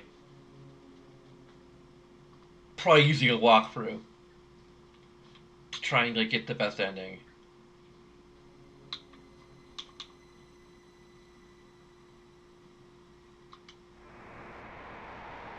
Suddenly the darkness fell opaque. Something like a thick haze floated in the air in front of us, and took form of some blowing smoke into a person-shaped bottle. It robed in a ragged shroud and its sunken eyes glittered menacingly. It's a burning hatred that lingers even after death given form. A being driven by a hatred for all living things. A, a ghost bugger, that's a thought. Kid bit her lip. If there wasn't anything she or I could do to deal with an enemy that had no physical body. And then behind me, Rachel had begun casting a spell. I jumped behind Rachel. Because we got containing his incantation but missing a beat. He grabbed me by the scruff of the neck and threw me at the coast! I managed to escape more. I probably never be able to repeat again, and tried to brace myself before I crashed face first into the wall. The impact I was expecting never came. The core of the coast, where his face seemed to be, had more substance than the rest of it, and didn't just slip through it like I thought it would. I oozed through it like I was stuck in some kind of goo. You guys, it was disgusting. It was disgusting than anything I'd ever known. And it was impossibly cold. I felt like it was draining all the heat right out of my blood. Like it was draining my life force itself, in fact. I tried to break free, but I could find no purchase of the gooey ectoplasm. It was so cold. And somehow, the cold wasn't so unpleasant anymore. In fact, I couldn't feel or think at all. The only sensation I had was something akin to falling from a very high place. I felt so tired. Kid's screams grew more and more distant. Kid? Who was Kid? Really? And that was how I died. How am I speaking to you? I'm a ghost!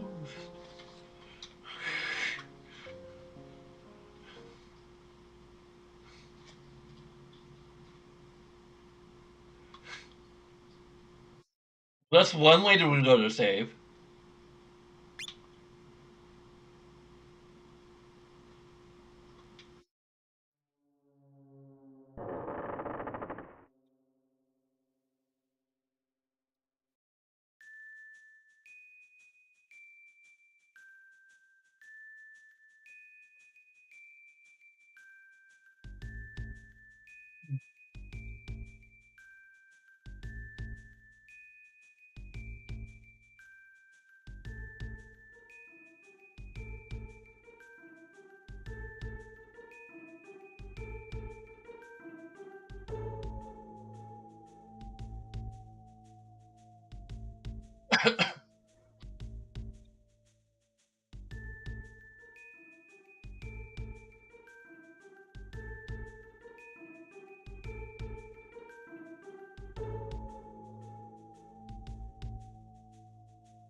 That's a kid's instinct. Okay, you realize after a few years at a time. Hey, got your face insulation tingling? Yeah,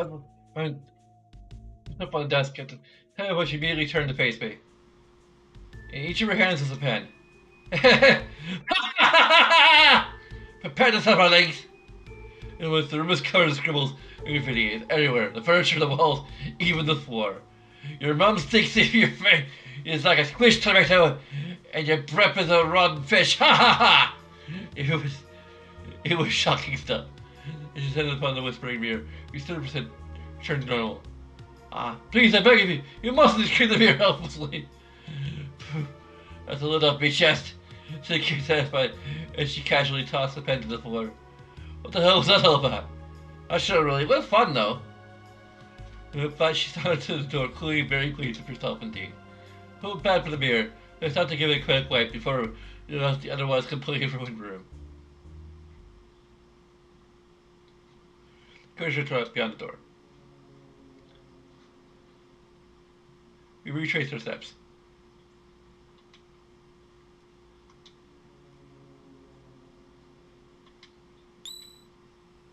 Okay.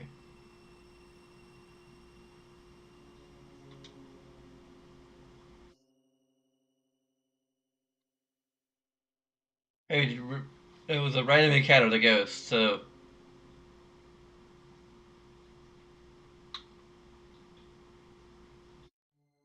Atrium?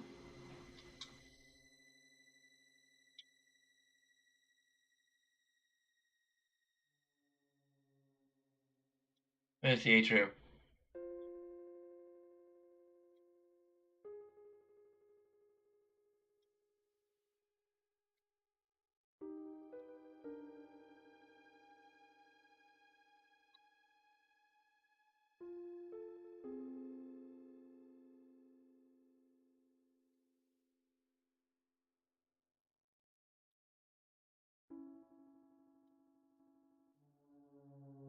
Yeah, X just seems to, let's just go back upstairs.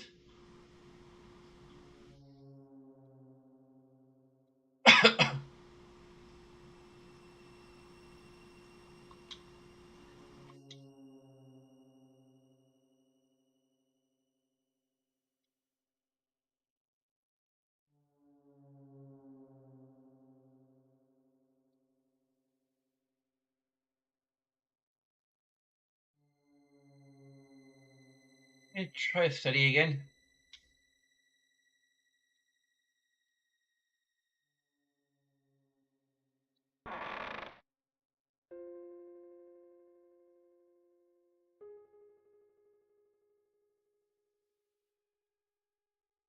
Really?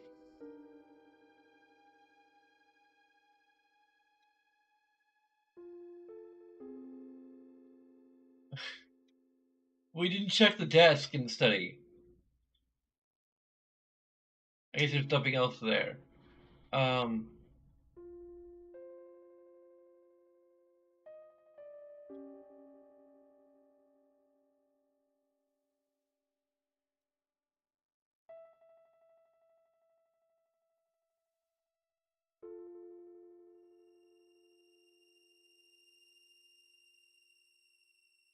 like I don't like anyone in there.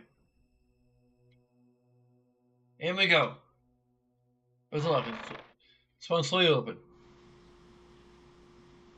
Where's it supposed to be? Place is a dump! Put her head in for the door. Took a quick peek to see if there was anyone inside and was disappointed by what she found.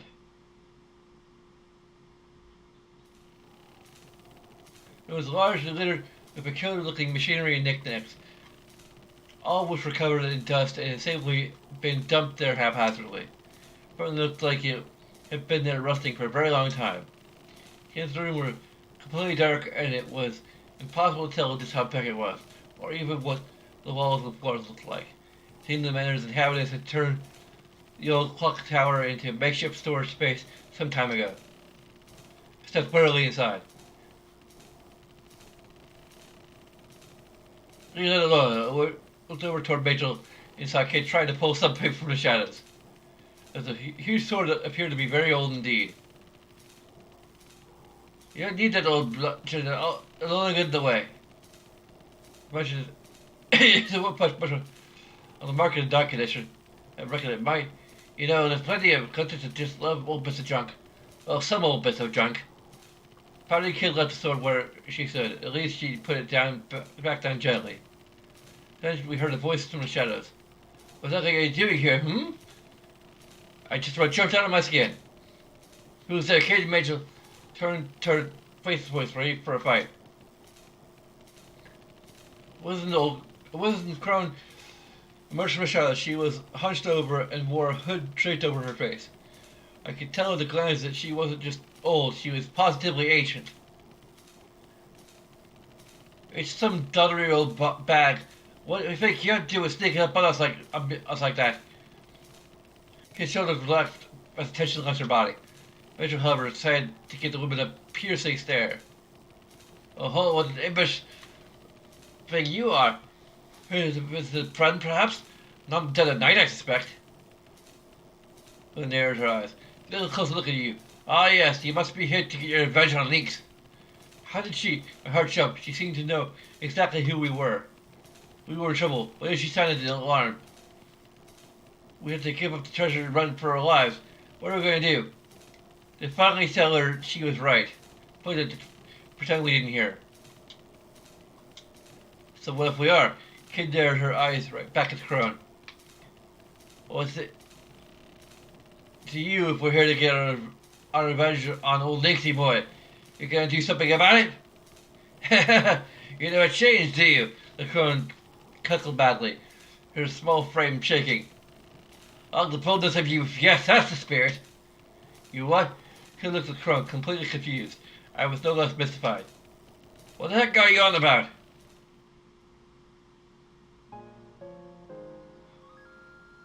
Oh, it must have been about 4 or 5 years ago, yes? It was around then that the incident young thief stole into the man looking to singe old Lynx's whiskers.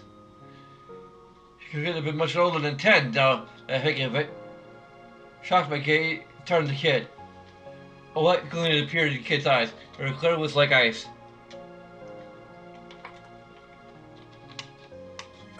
Suddenly felt as if the temperature in the room had suddenly dropped below freezing. With chuckles the crook continued her story, pretending not to notice the change in mood. She was an elephant, you know, Kate was like to avenge a woman who loved her like her own daughter. But all the ventureless in the world couldn't change the fact that she was the only little girl. She was no match for Lynx's men, sadly, and they quickly captured her.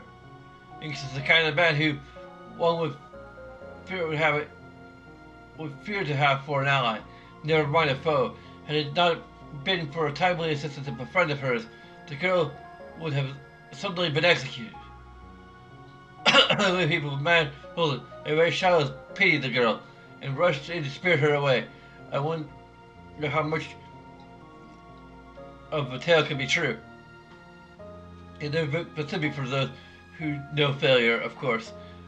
You can't win all the time, and sometimes against all the odds, fate can be foiled, and the clockwork history must history sent into disarray. The ones I have no patience for are those who do not recognize the failure, or who fail and choose to give up as a result. Chrono looked from under her hood, stared Kid directly in the face, and grinned. Kid's anger faded, giving way to a dumbfounded expression. If you wish to steal the jewel from Lynx, if you truly wish to triumph, you will have to let go of a treasure of your own kid. But as long as you cling on to it, the hands of your clock will never move. They'll stay exactly where they came to rest all those years ago. Who are you? Oh, me? I'm just a little hack, like you said. I do apologize. I've taken up a lot of your time with all my battling. I'll leave you in peace. Before I go, Chrono turned to face me. You seem to be injured, young man. If you wish, I can look at your wounds. All the attention suddenly turned to me. I hurt a little. Alright then, please do. Alright then, please do. Krim muttered a few words. The brown figure drew sigils in the air. Pelagia light began to surround my body, filling me with strange warmth. Strike a light! That's no ordinary spell. Kid was impressed. I felt my wounds healing. Her such melody that soothed the wounds in my heart. But I realized that Chrono was gone. Hey, lady! Kid straight her as came into our darkness. Their only seen and their calls went unanswered. What the bloody heck was that? Kid looked like he just woke up on the floor of the laughing pig after a few too many. And what did you mean about having to let go of a treasure? Well, we would find the answers here. Time to move on. Measure us back down to earth, emotionless as always. It almost seemed as if he thought nothing had happened at all. Yes, I guess you're right. Walk quickly to the door, keen to move on. Hold it, you. As I was about to follow Kid out of the room, she jabbed me in the side with her elbow.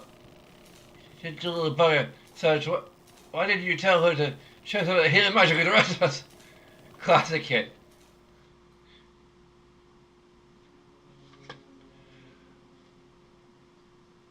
Laura led back into the corridor, which led off to the left and right. Right where lay the depths of the manor, while ways to the left went back to the terrace.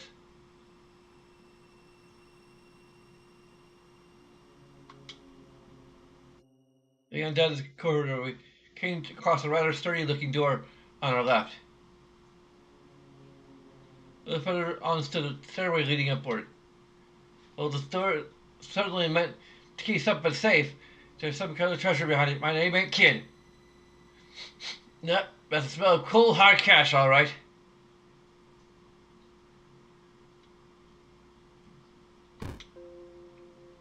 Bah, what am I stupid? Of course it's bloody locked. Kid had tried the door handle a few times before giving a grumpy kick. Oh, he told us got a magic barrier on it, and the bloody barrier's got a barrier of its own to boot. Take more in me putting the boot to it to get through all that. See, that it's useless for... Unless we find the key, we don't have a hope of getting inside. Dang it, this is D&D. I gotta handle a key hunt, especially if that idiot Lex who's hidden it. Find his room, I'll tip it out in 2 seconds flat. You just watch.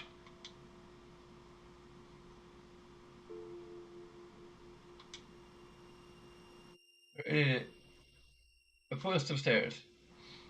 With Kid to lead, we headed upwards. It's dark and the stairwell was narrow. We watched our footing carefully as we climbed. The center of the steps was worn smooth with age, and I lost count of how many there were as we spiraled onward and upward. An awful sense of foreboding haunted me. I had no idea why, but I felt as though we were marching to the gallows. We were at the top of the stairs. We agreed an old heavy door looming in the silence. As all was deathly silent, and still clammy air added to the sense of ominous apprehension. Something's wrong here, I muttered without thinking. I heard Curtis whispers from beyond the door, Major added, doing nothing to lift the mood. Ah, grow up, will ya?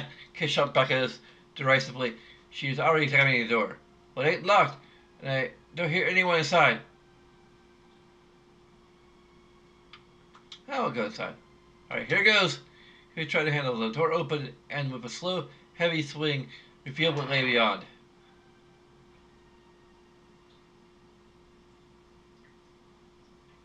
Small cylindrical room will appeared to be inside one of the stone towers, completely deserted, and there were no windows. What's this supposed to be? Something about this place gives me the creeps. Still standing in the doorway, kid seemed suddenly taken aback. I need something in here. Let's take a closer look. Look at the bloody empty room. Pa, might as well. I climb up all them stairs. Kid stepped through the door, grumbling under her breath. Scanned the room and then noticed something on the floor. My stones were covered in dozens of narrow scratches. In places there were thick black stains. Something in the stains spoke of a horror that no amount of curry would ever wash away. A malice and a sadness beyond imagining. There's something written here. Pushing for a wall, Major was suspecting some brownish markings that seemed looked like more of the same stains. Those colored levers as the wall is carried them using blood magic. Kenny got over to take a look. It was pretty old, hard to read. Some of it's been worn away. Let's see. I can't hold out much longer. My only hope now is to leave the Acacia insignia in this room. The Acacia insignia?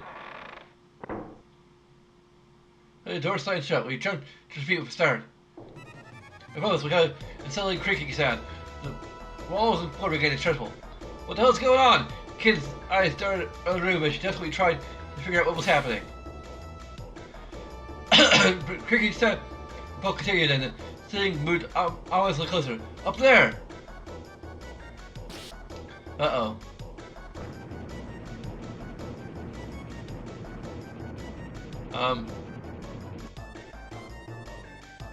We walked right into a bloody trap!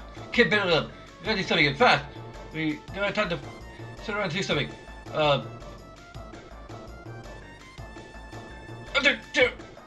Come on!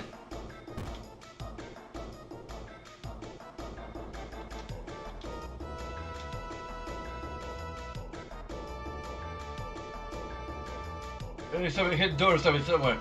Perhaps we try between the walls to see what we can find. But I can't get solid on any stuff. Bar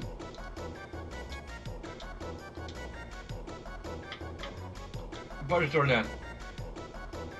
Right the door with an arrow, sliding it like an arrow, sliding it into the shoulder first. It's far too heavy, and the light frame bounced right off it. Damn it! Angel raised toward the door with the wind, so she could keep it first. The Greek sign shook with the impact, but stood firm. Literally, I hurt myself at it too. Trying to impact rushed through my body, but it was no good. Meanwhile, the rusty creaking sound of up continued. It seems a considerable journey downward. To make matters worse, now countless blades were popping in and out. Hurry, Rachel! It's gonna take the three of us! Hanger blows, we all charged at once, twice, and third time. Then the door was open. We cut to the heap it into a corner outside. What? Yes, we heard the sound of blades sitting running into the stone floor of a tower room. It was awful. We could look on some horror as the face we so narrowly evaded. Continued on patrol wall, still coming to a stop. It seemed the sitting trap had finally finished its grisly work. Pardon me, that was a nasty surprise. Is some sort of execution chamber? Continued, seeing in deep thought. In any case, they already mentioned Acacia. What was that all about? I asked. Acacia Dragons, an elite nightly order serving General Viper, who once covered the territory of Galesburg Borg to the west, probably nightly order, I should say.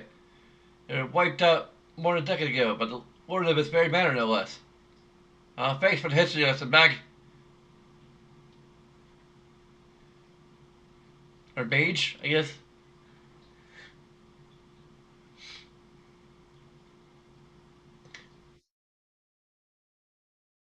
Kid bruised her feet, padding up at us.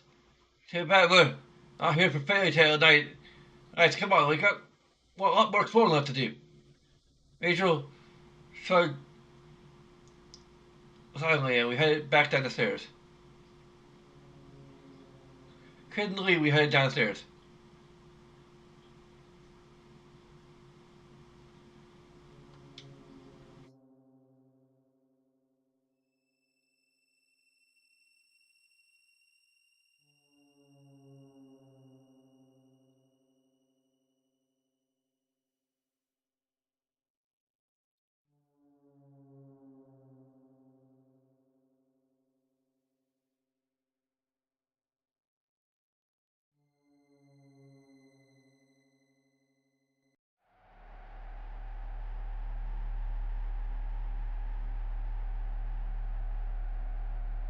Well, you talk to kid. But you, to get your hand dirty, ain't you? And you really can change if you put in the effort. Kids are struggling with impish playfulness. Well, she hasn't seen anything yet. She go back inside. Not here for fun, uttered Rachel. I said that, but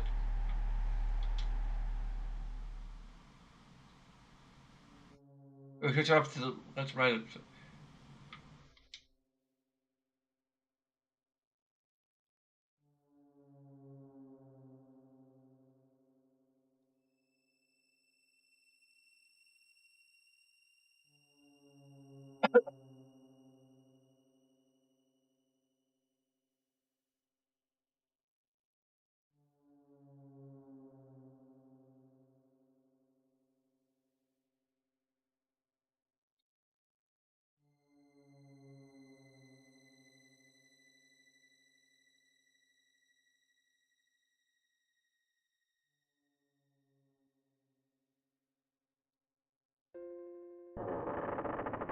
I have something to actually do in there.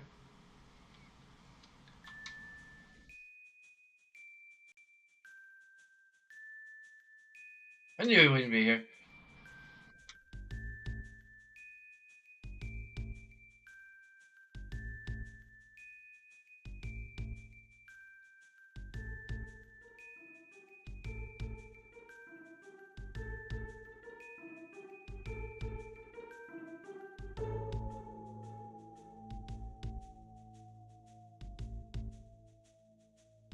He's about to take his measurements.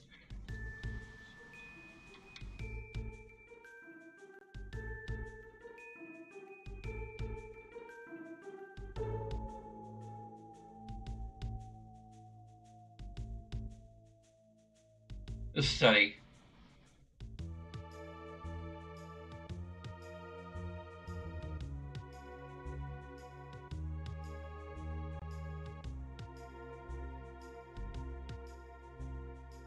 Really looks for the mirror. Just study then. And I made it to leave the room. The low voice trembled for the air, telling me dead in my tracks. Beware, he knows. Was it the voice of the mirror again? What did it mean? Here, but we're leaving you behind, Sarge! Called Kid from outside. Flustered, I rushed after her.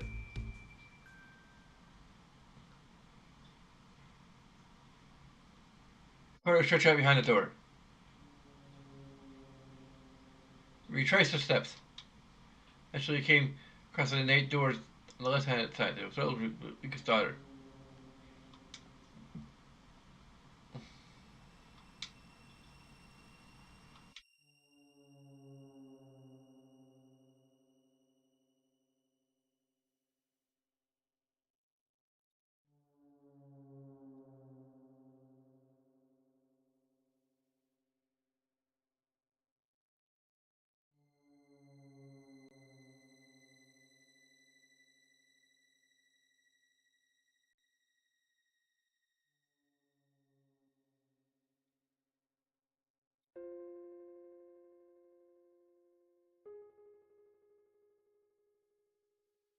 Oh, like really good luck for um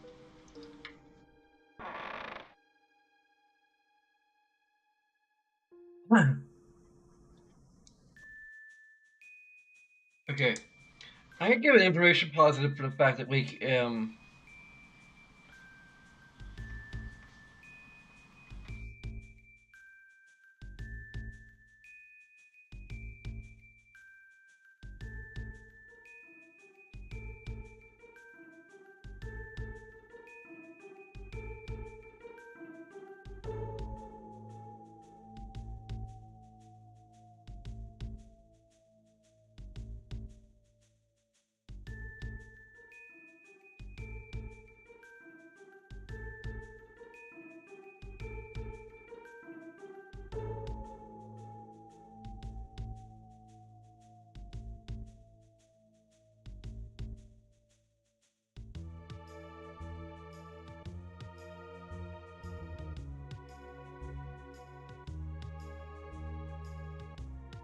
the information positive for the fact that the direction you choose from become more detailed as you explore.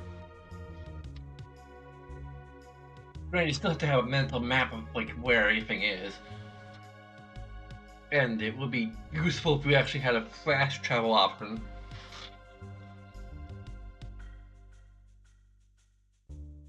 Alright, let's find this key. Light under feet as always, kid moved into the center of the room. What did the mirror said it was again, Serge? You're asking me, how was I supposed to remember?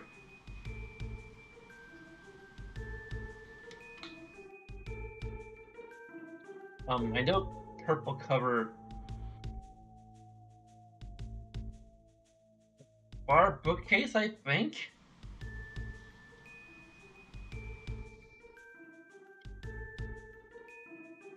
Can we save? We can't save here. Why not? Why can't we save here? Damn it!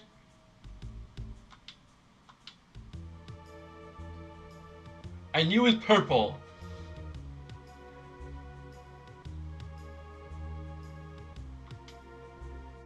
I think it's supposed to be one purple cover in the furthest bookcase. Okay, so you take my word for it. Kid made for the case in question. This one, purple color, purple cover. Oh, this has got to be it.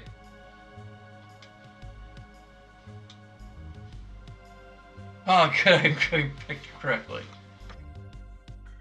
Page for Hoda and hidden inside was an old key decorated with strange symbols. Nice one, Serge. Okay, why can't I? Can't snatch a key from inside the book. Why can't I save?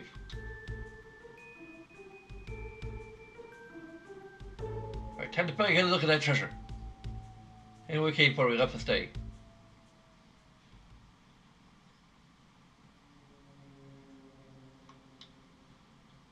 Okay, now we can save.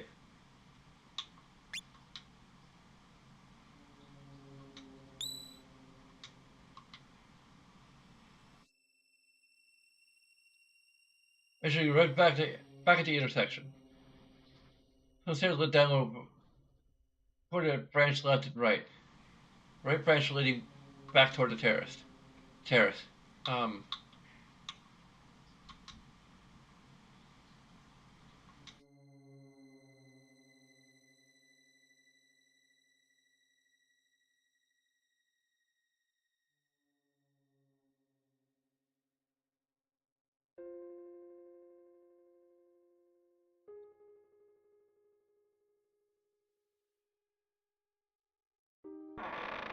I don't know if we get a heal again or not.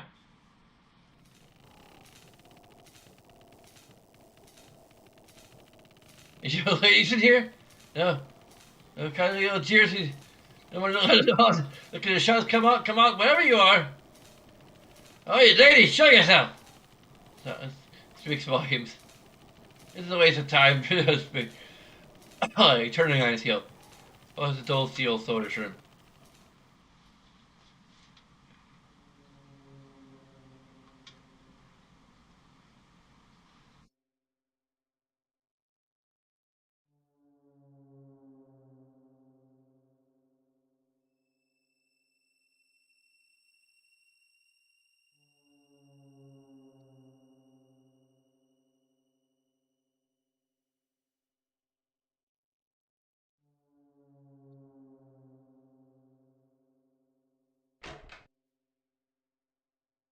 All these magical light flashed, the surface of the door vanished as various magical barriers were dispelled. Up, down, left, right, A, B, A, B, A, select start. I don't know. Oh. Up, down, left, right, blue, green, red, green, every color under the sun. And there was all quiet, and the darkness of the mare returned. Right, we're in. Creaked a heavy door gently swung open. As soon as I saw what was inside it, I gave a gasp. Kid stepped inside. Whoa! We hit the mother lode!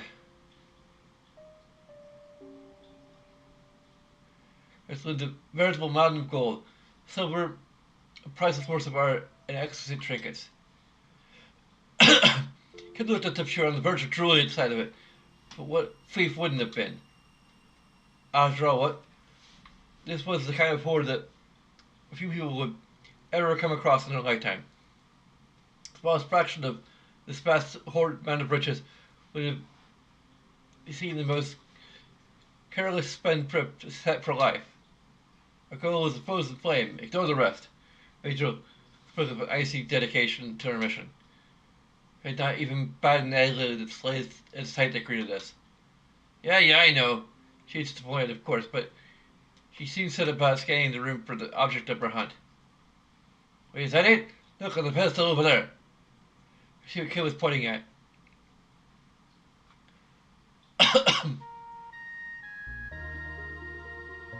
There it was, a small yet perfectly formed jewel that gave off a pale red light, a jewel that looked like a flickering fire spent in time. The frozen flame. Suddenly Major walked toward the pedestal. I called out. Wait, we had to be careful. You're right, this is Lynx we're dealing with after all. If Babyra will be trapped, we should be on our guard. We need to be quick about this. Fine, have it your way, grumbled Kid, looking away. Major examined the pedestal for a short while and paused. I should be cautious. Placing his left hand at the base of the pedestal, he muttered an incantation, drawing quick sigils in the air with his right hand. Some glyphs appeared on its smooth surface and for a moment blazed brightly. There, now we can proceed. Rachel calmly reached out and grabbed hold of the red jewel.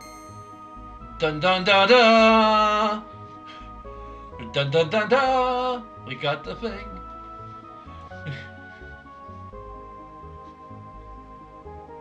And he's probably more like da da da da. Search in front. Attain the frozen flame. Phew, it came for a thought. Anything horrible happening to us. A brief sigh of relief and turned toward Rachel. He was staring silently at the jewel in his hands. Rachel, we did it. Let's get out of here. Working the frozen flame crumbled to dust. The flame was a fake. We must be keeping the real one so we're safe. What? Suddenly, a siren rang out. It was flooded with light, and the bell bar slammed down in front of the door. Turned with a gasp to see Kid frozen and her ornate crown in her hands, and a wide-eyed look of awkward shock on her face. Da da da da! Kid and friends obtained a golden crown too. You can't be right. You had to kill him. You complete bonehead! It's a choice of insults. In my head, that is.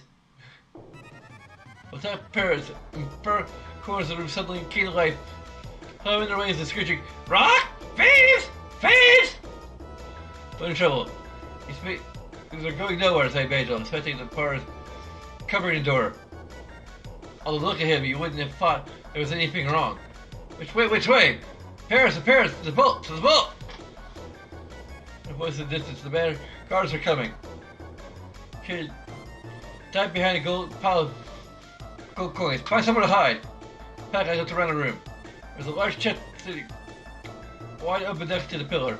I rushed to empty it out and plunged in head first to close the lid.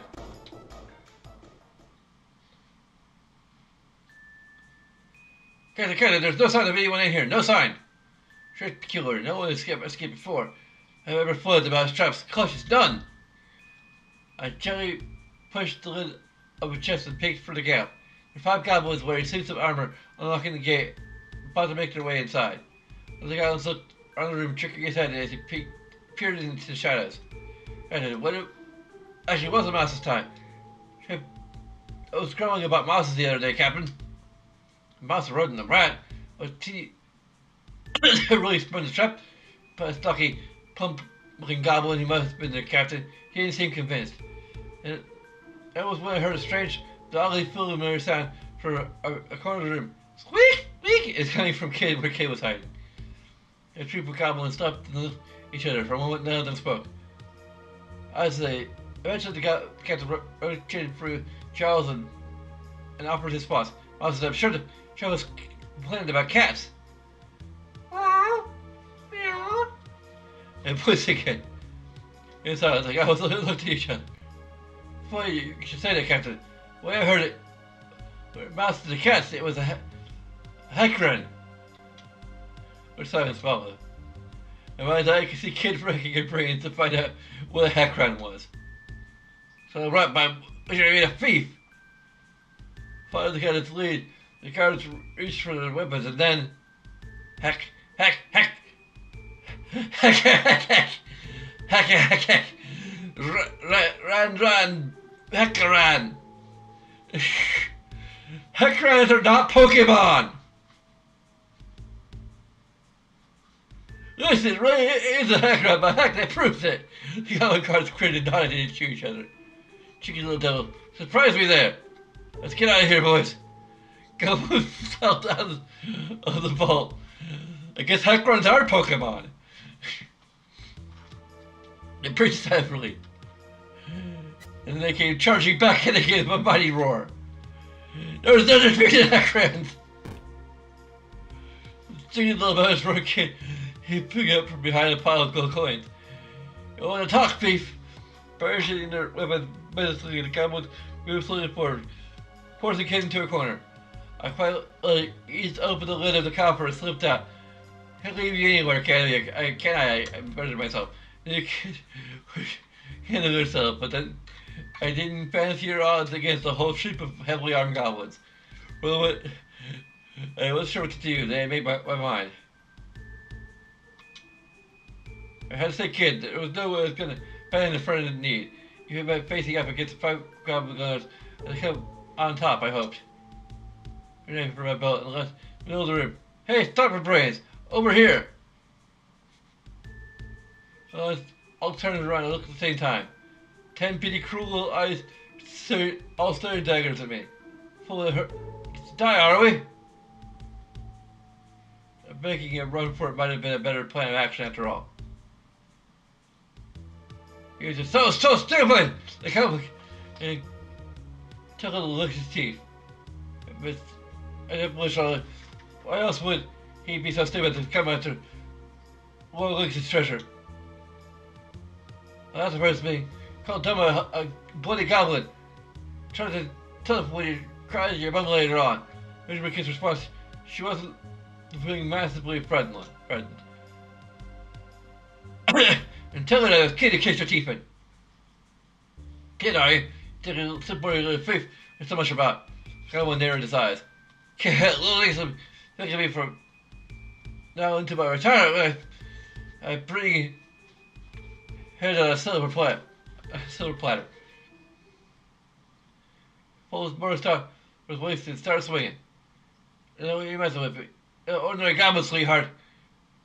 Those leeches are weak guard, the goblins are the goblin. Other goblins, that's right. The Gob Squad! Let's show you about let me stick a boot in it. But kid launched into fighting fast spinning kick. Her boots kicked with the side of the goblin's head with sending the creature tumbling to the ground. Good lads, the boy looks scrawny. Start him. Kind of spun heavy metal ball with burning star in the air. Glorious cap strike! Aye. The goblins charged across the room in response to their captain command. Frederick coming. Here's how she attacked. Go start. Brush past my cheek. I don't know how, but I managed to escape unscathed. I was balanced though and fell clumsily to the floor. On a lightning fast kick. Where that came from? Please have mercy! The chicken goblin had clutched the floor, its eyes wide with fear. Then the gate sergeant, watch yourself, will ya? There we go, flew overhead. Bombs away! The growl says by the for a counterattack. Drop attacking and trying a clumsy dodge. Held the goblin head on and fast head poisoned against the nervous okay body and smashed my person to the floor. Tracking the impact trailed through my body. Where that came from?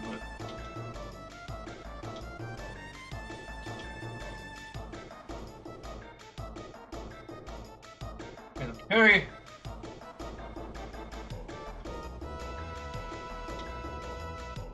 Right. And he heavy blew right into the goblin's unguarded flank. Goblin's face crumpled in agony. Pedro caused a black wind which surged forth like a shearing tempest. How does he even know a smell like that? Who are you? God quickly silenced his rushing wind tore through the glass of the floor with a foul shriek. Toward his victim, his expression unchanged. The goblin pulled from overhead. Bombs away! Rolled away. Across the floor, dodging the attack. Started questioning the black side of the sparks flying. I was close shave, and could my escape by rolling further, clumsily putting some distance between myself and my attacker.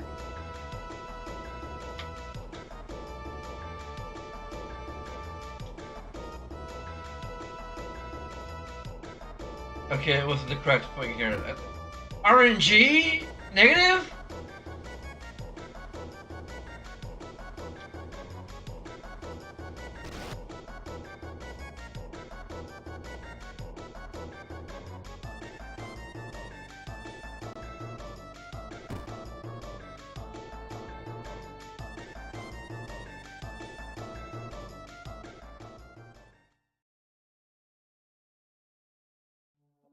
Okay, a kid letting you pick a very personal thing, and she wiped the sweat from her brow with her arm.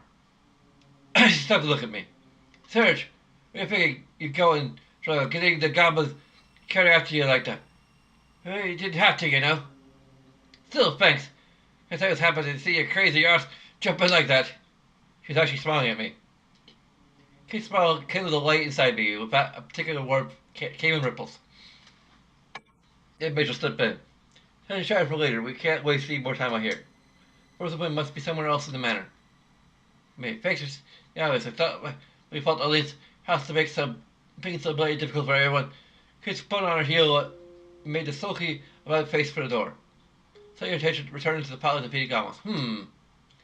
Joe said the least leak gun, but they got some nice loot on them. Unceremoniously reaching through the fallen captain's pockets. He was like a hyena sniffing for scraps. Whoa, hello, what's this? He found an odd metal point. It resembled an open hand and was covered in runes. Or it might open some other magic door somewhere. It might come in handy either way. Find the keeper. The plate vanished in the kid's pocket. And though there's nothing else here I'd take it unless you kept pocket lint and bags of strings.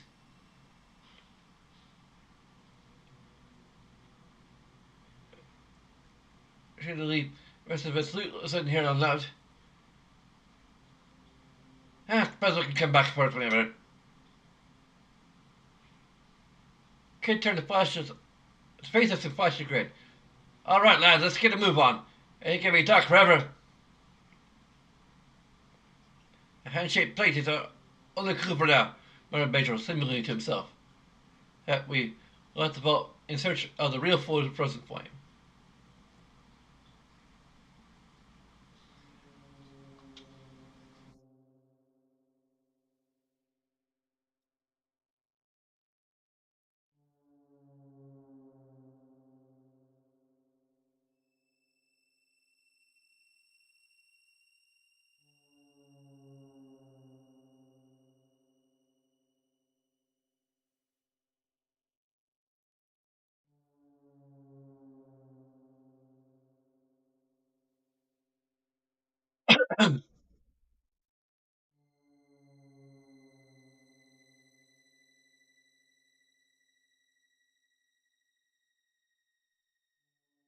The atrium.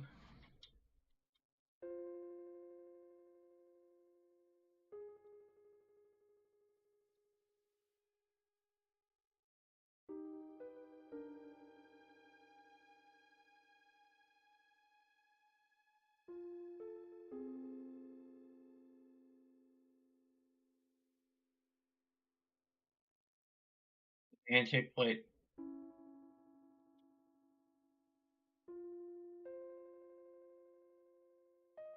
Taking a look at the runes, I had noticed clip and figured out what they may mean. There's nothing. I stuck the plate in the map with a true marble maw. As I did so, its eyes rolled upward and the wall gave a light judder. A rumbling sound came from the sculpture's mouth. This, indeed, is the ultimate truth of the universe. You hear something? Yeah. Flushed the map of truth and confusion. She little tongue rolled out almost like a snake. It curled around the plate, seizing it and then pulling it deep inside. I said, what's going on? In fact, I looked to Rachel for answers. think that the evil truth of the universe has left even the truth tongue-tied. Angela answered in his usual deadpan manner, thinking he might even have been trying to make a joke. Hang on, so that plate revealed the truth of the universe? And and you and the crafted damn beauty's gold? Do you realize how much we could have sold that for? He kicked the floor in frustration and snapped her fingers. And trains on all sides of the room suddenly opened wide. Red water from the 80s and it sank away. Most of the protons were washed away with the current. Soon, after trickles of water were left, slowly dripping away.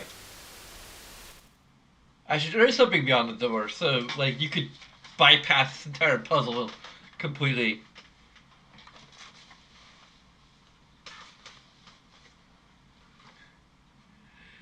It D&D game. I struggle to look, ain't it? Guess we won't be sleeping with the fishes tonight. Green kid looking at the empty pool. I'm actually like wondering. Again, it's like as a GM, would I?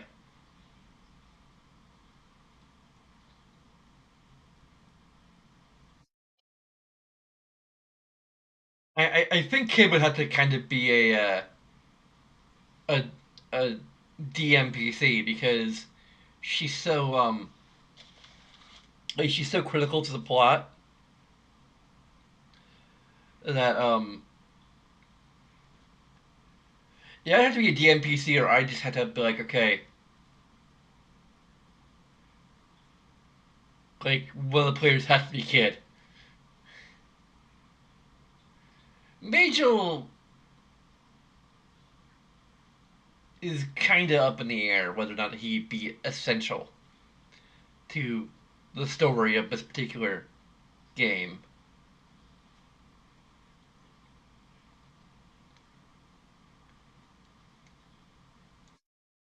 Like, Kid would either have to be a DMPC or would have to be like one of the players would have to roleplay Kid. Like Surge is just kind of anyone.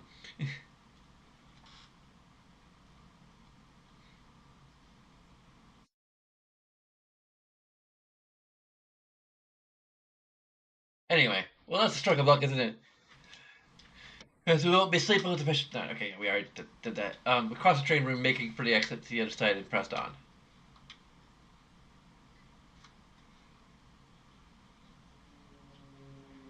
For the we continued down the corridor before finding themselves at a fork in the road.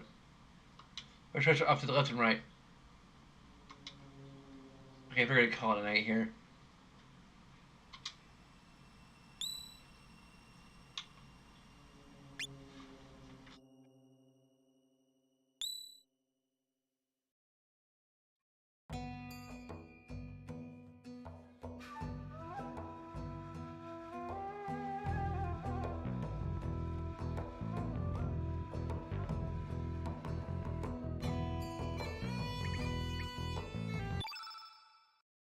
Okay. Just in case it's gonna.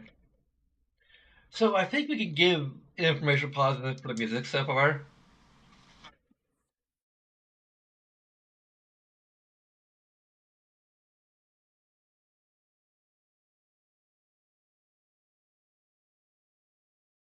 Probably just one positive. Um,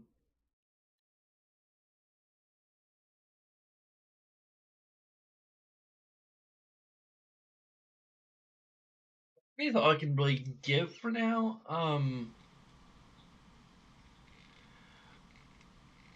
I may have to do like some research about like how exactly the combat works. When I eventually go and do, I'm probably gonna do a second playthrough, like a walkthrough, in case we don't get the best ending. Um,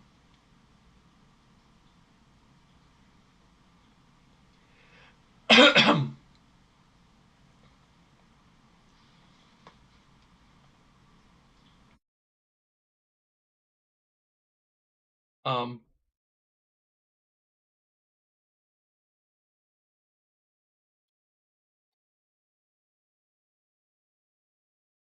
Well, it does kind of appear as if the combat system is kind of relying on RNG a little bit. Which, if it is, that may be a negative. Because, um, it does appear to be. It's a matter of the extent of the RNG, I guess. Because, um,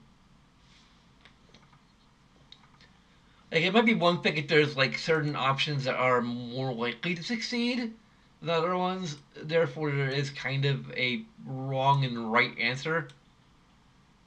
Um, but if it is just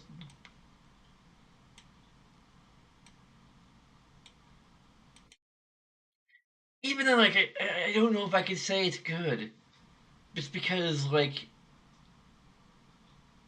if there are like righter answers and wronger answers, then there's you're uh kind of like you're just sort of role playing it at that point.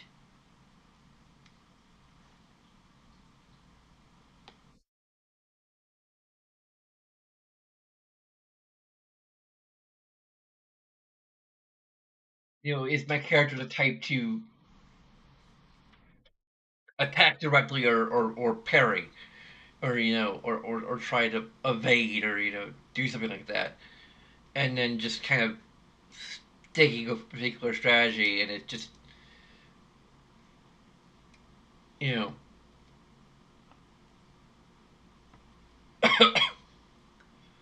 like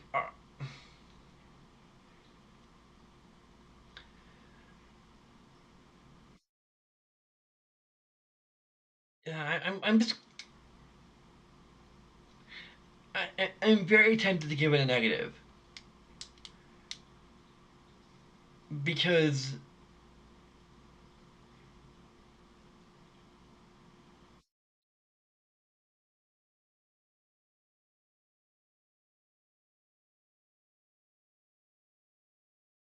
um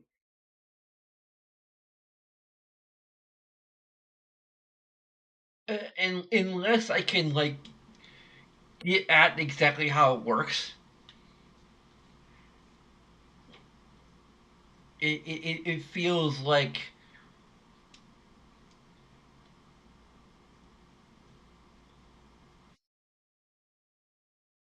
it's bad because there's no like real strategy to it. It's just look up the roll, or there's no like what is the best option to use here. It's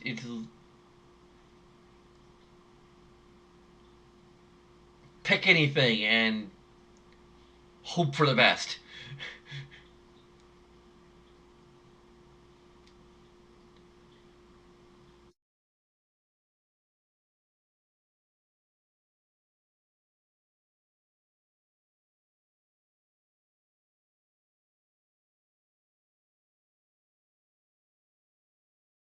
I'm gonna put a pin in it. I think because I do kind of want to know more before I make any like conclusion. Um,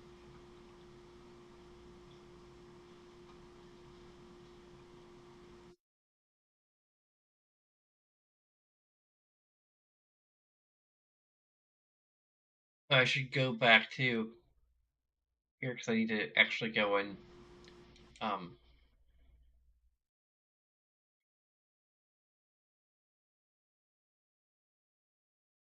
stare at all my desktop uh, icons. I guess.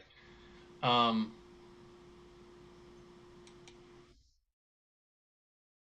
so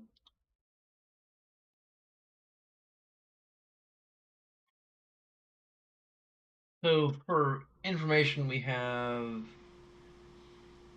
one positive, two positives, three positives.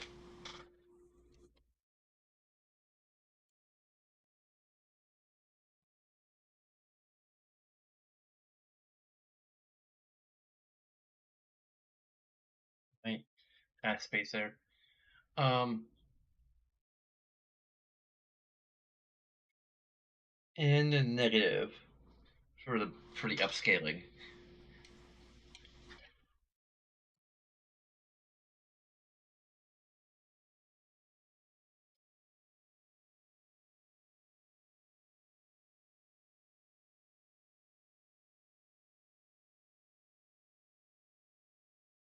And for interaction, we have a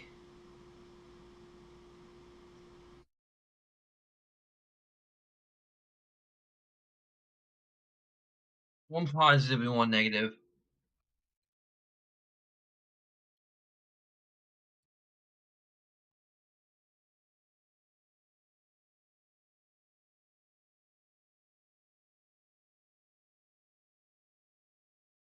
I'm not even sure about the positive per se. Like,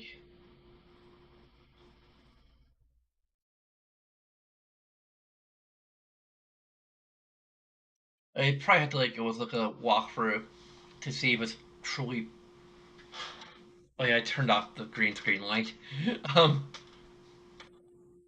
I mean, the green screen being dark actually does kind of fit pretty well in the frame.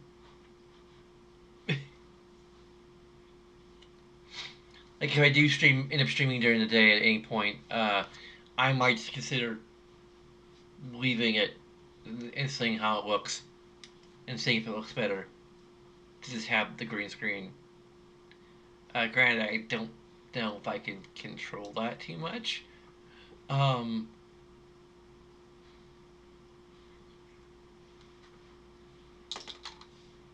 but anyway,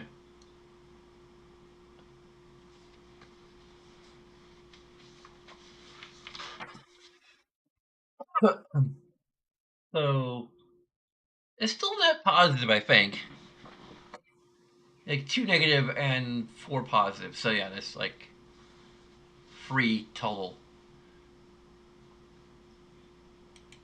Anyway, as usual, there's a bunch of things you can do. I'll take a few seconds every time, as well as other things that are a little more involved. Um, but regardless of any of that, I thank you so very much for watching. And until next time, sayonara.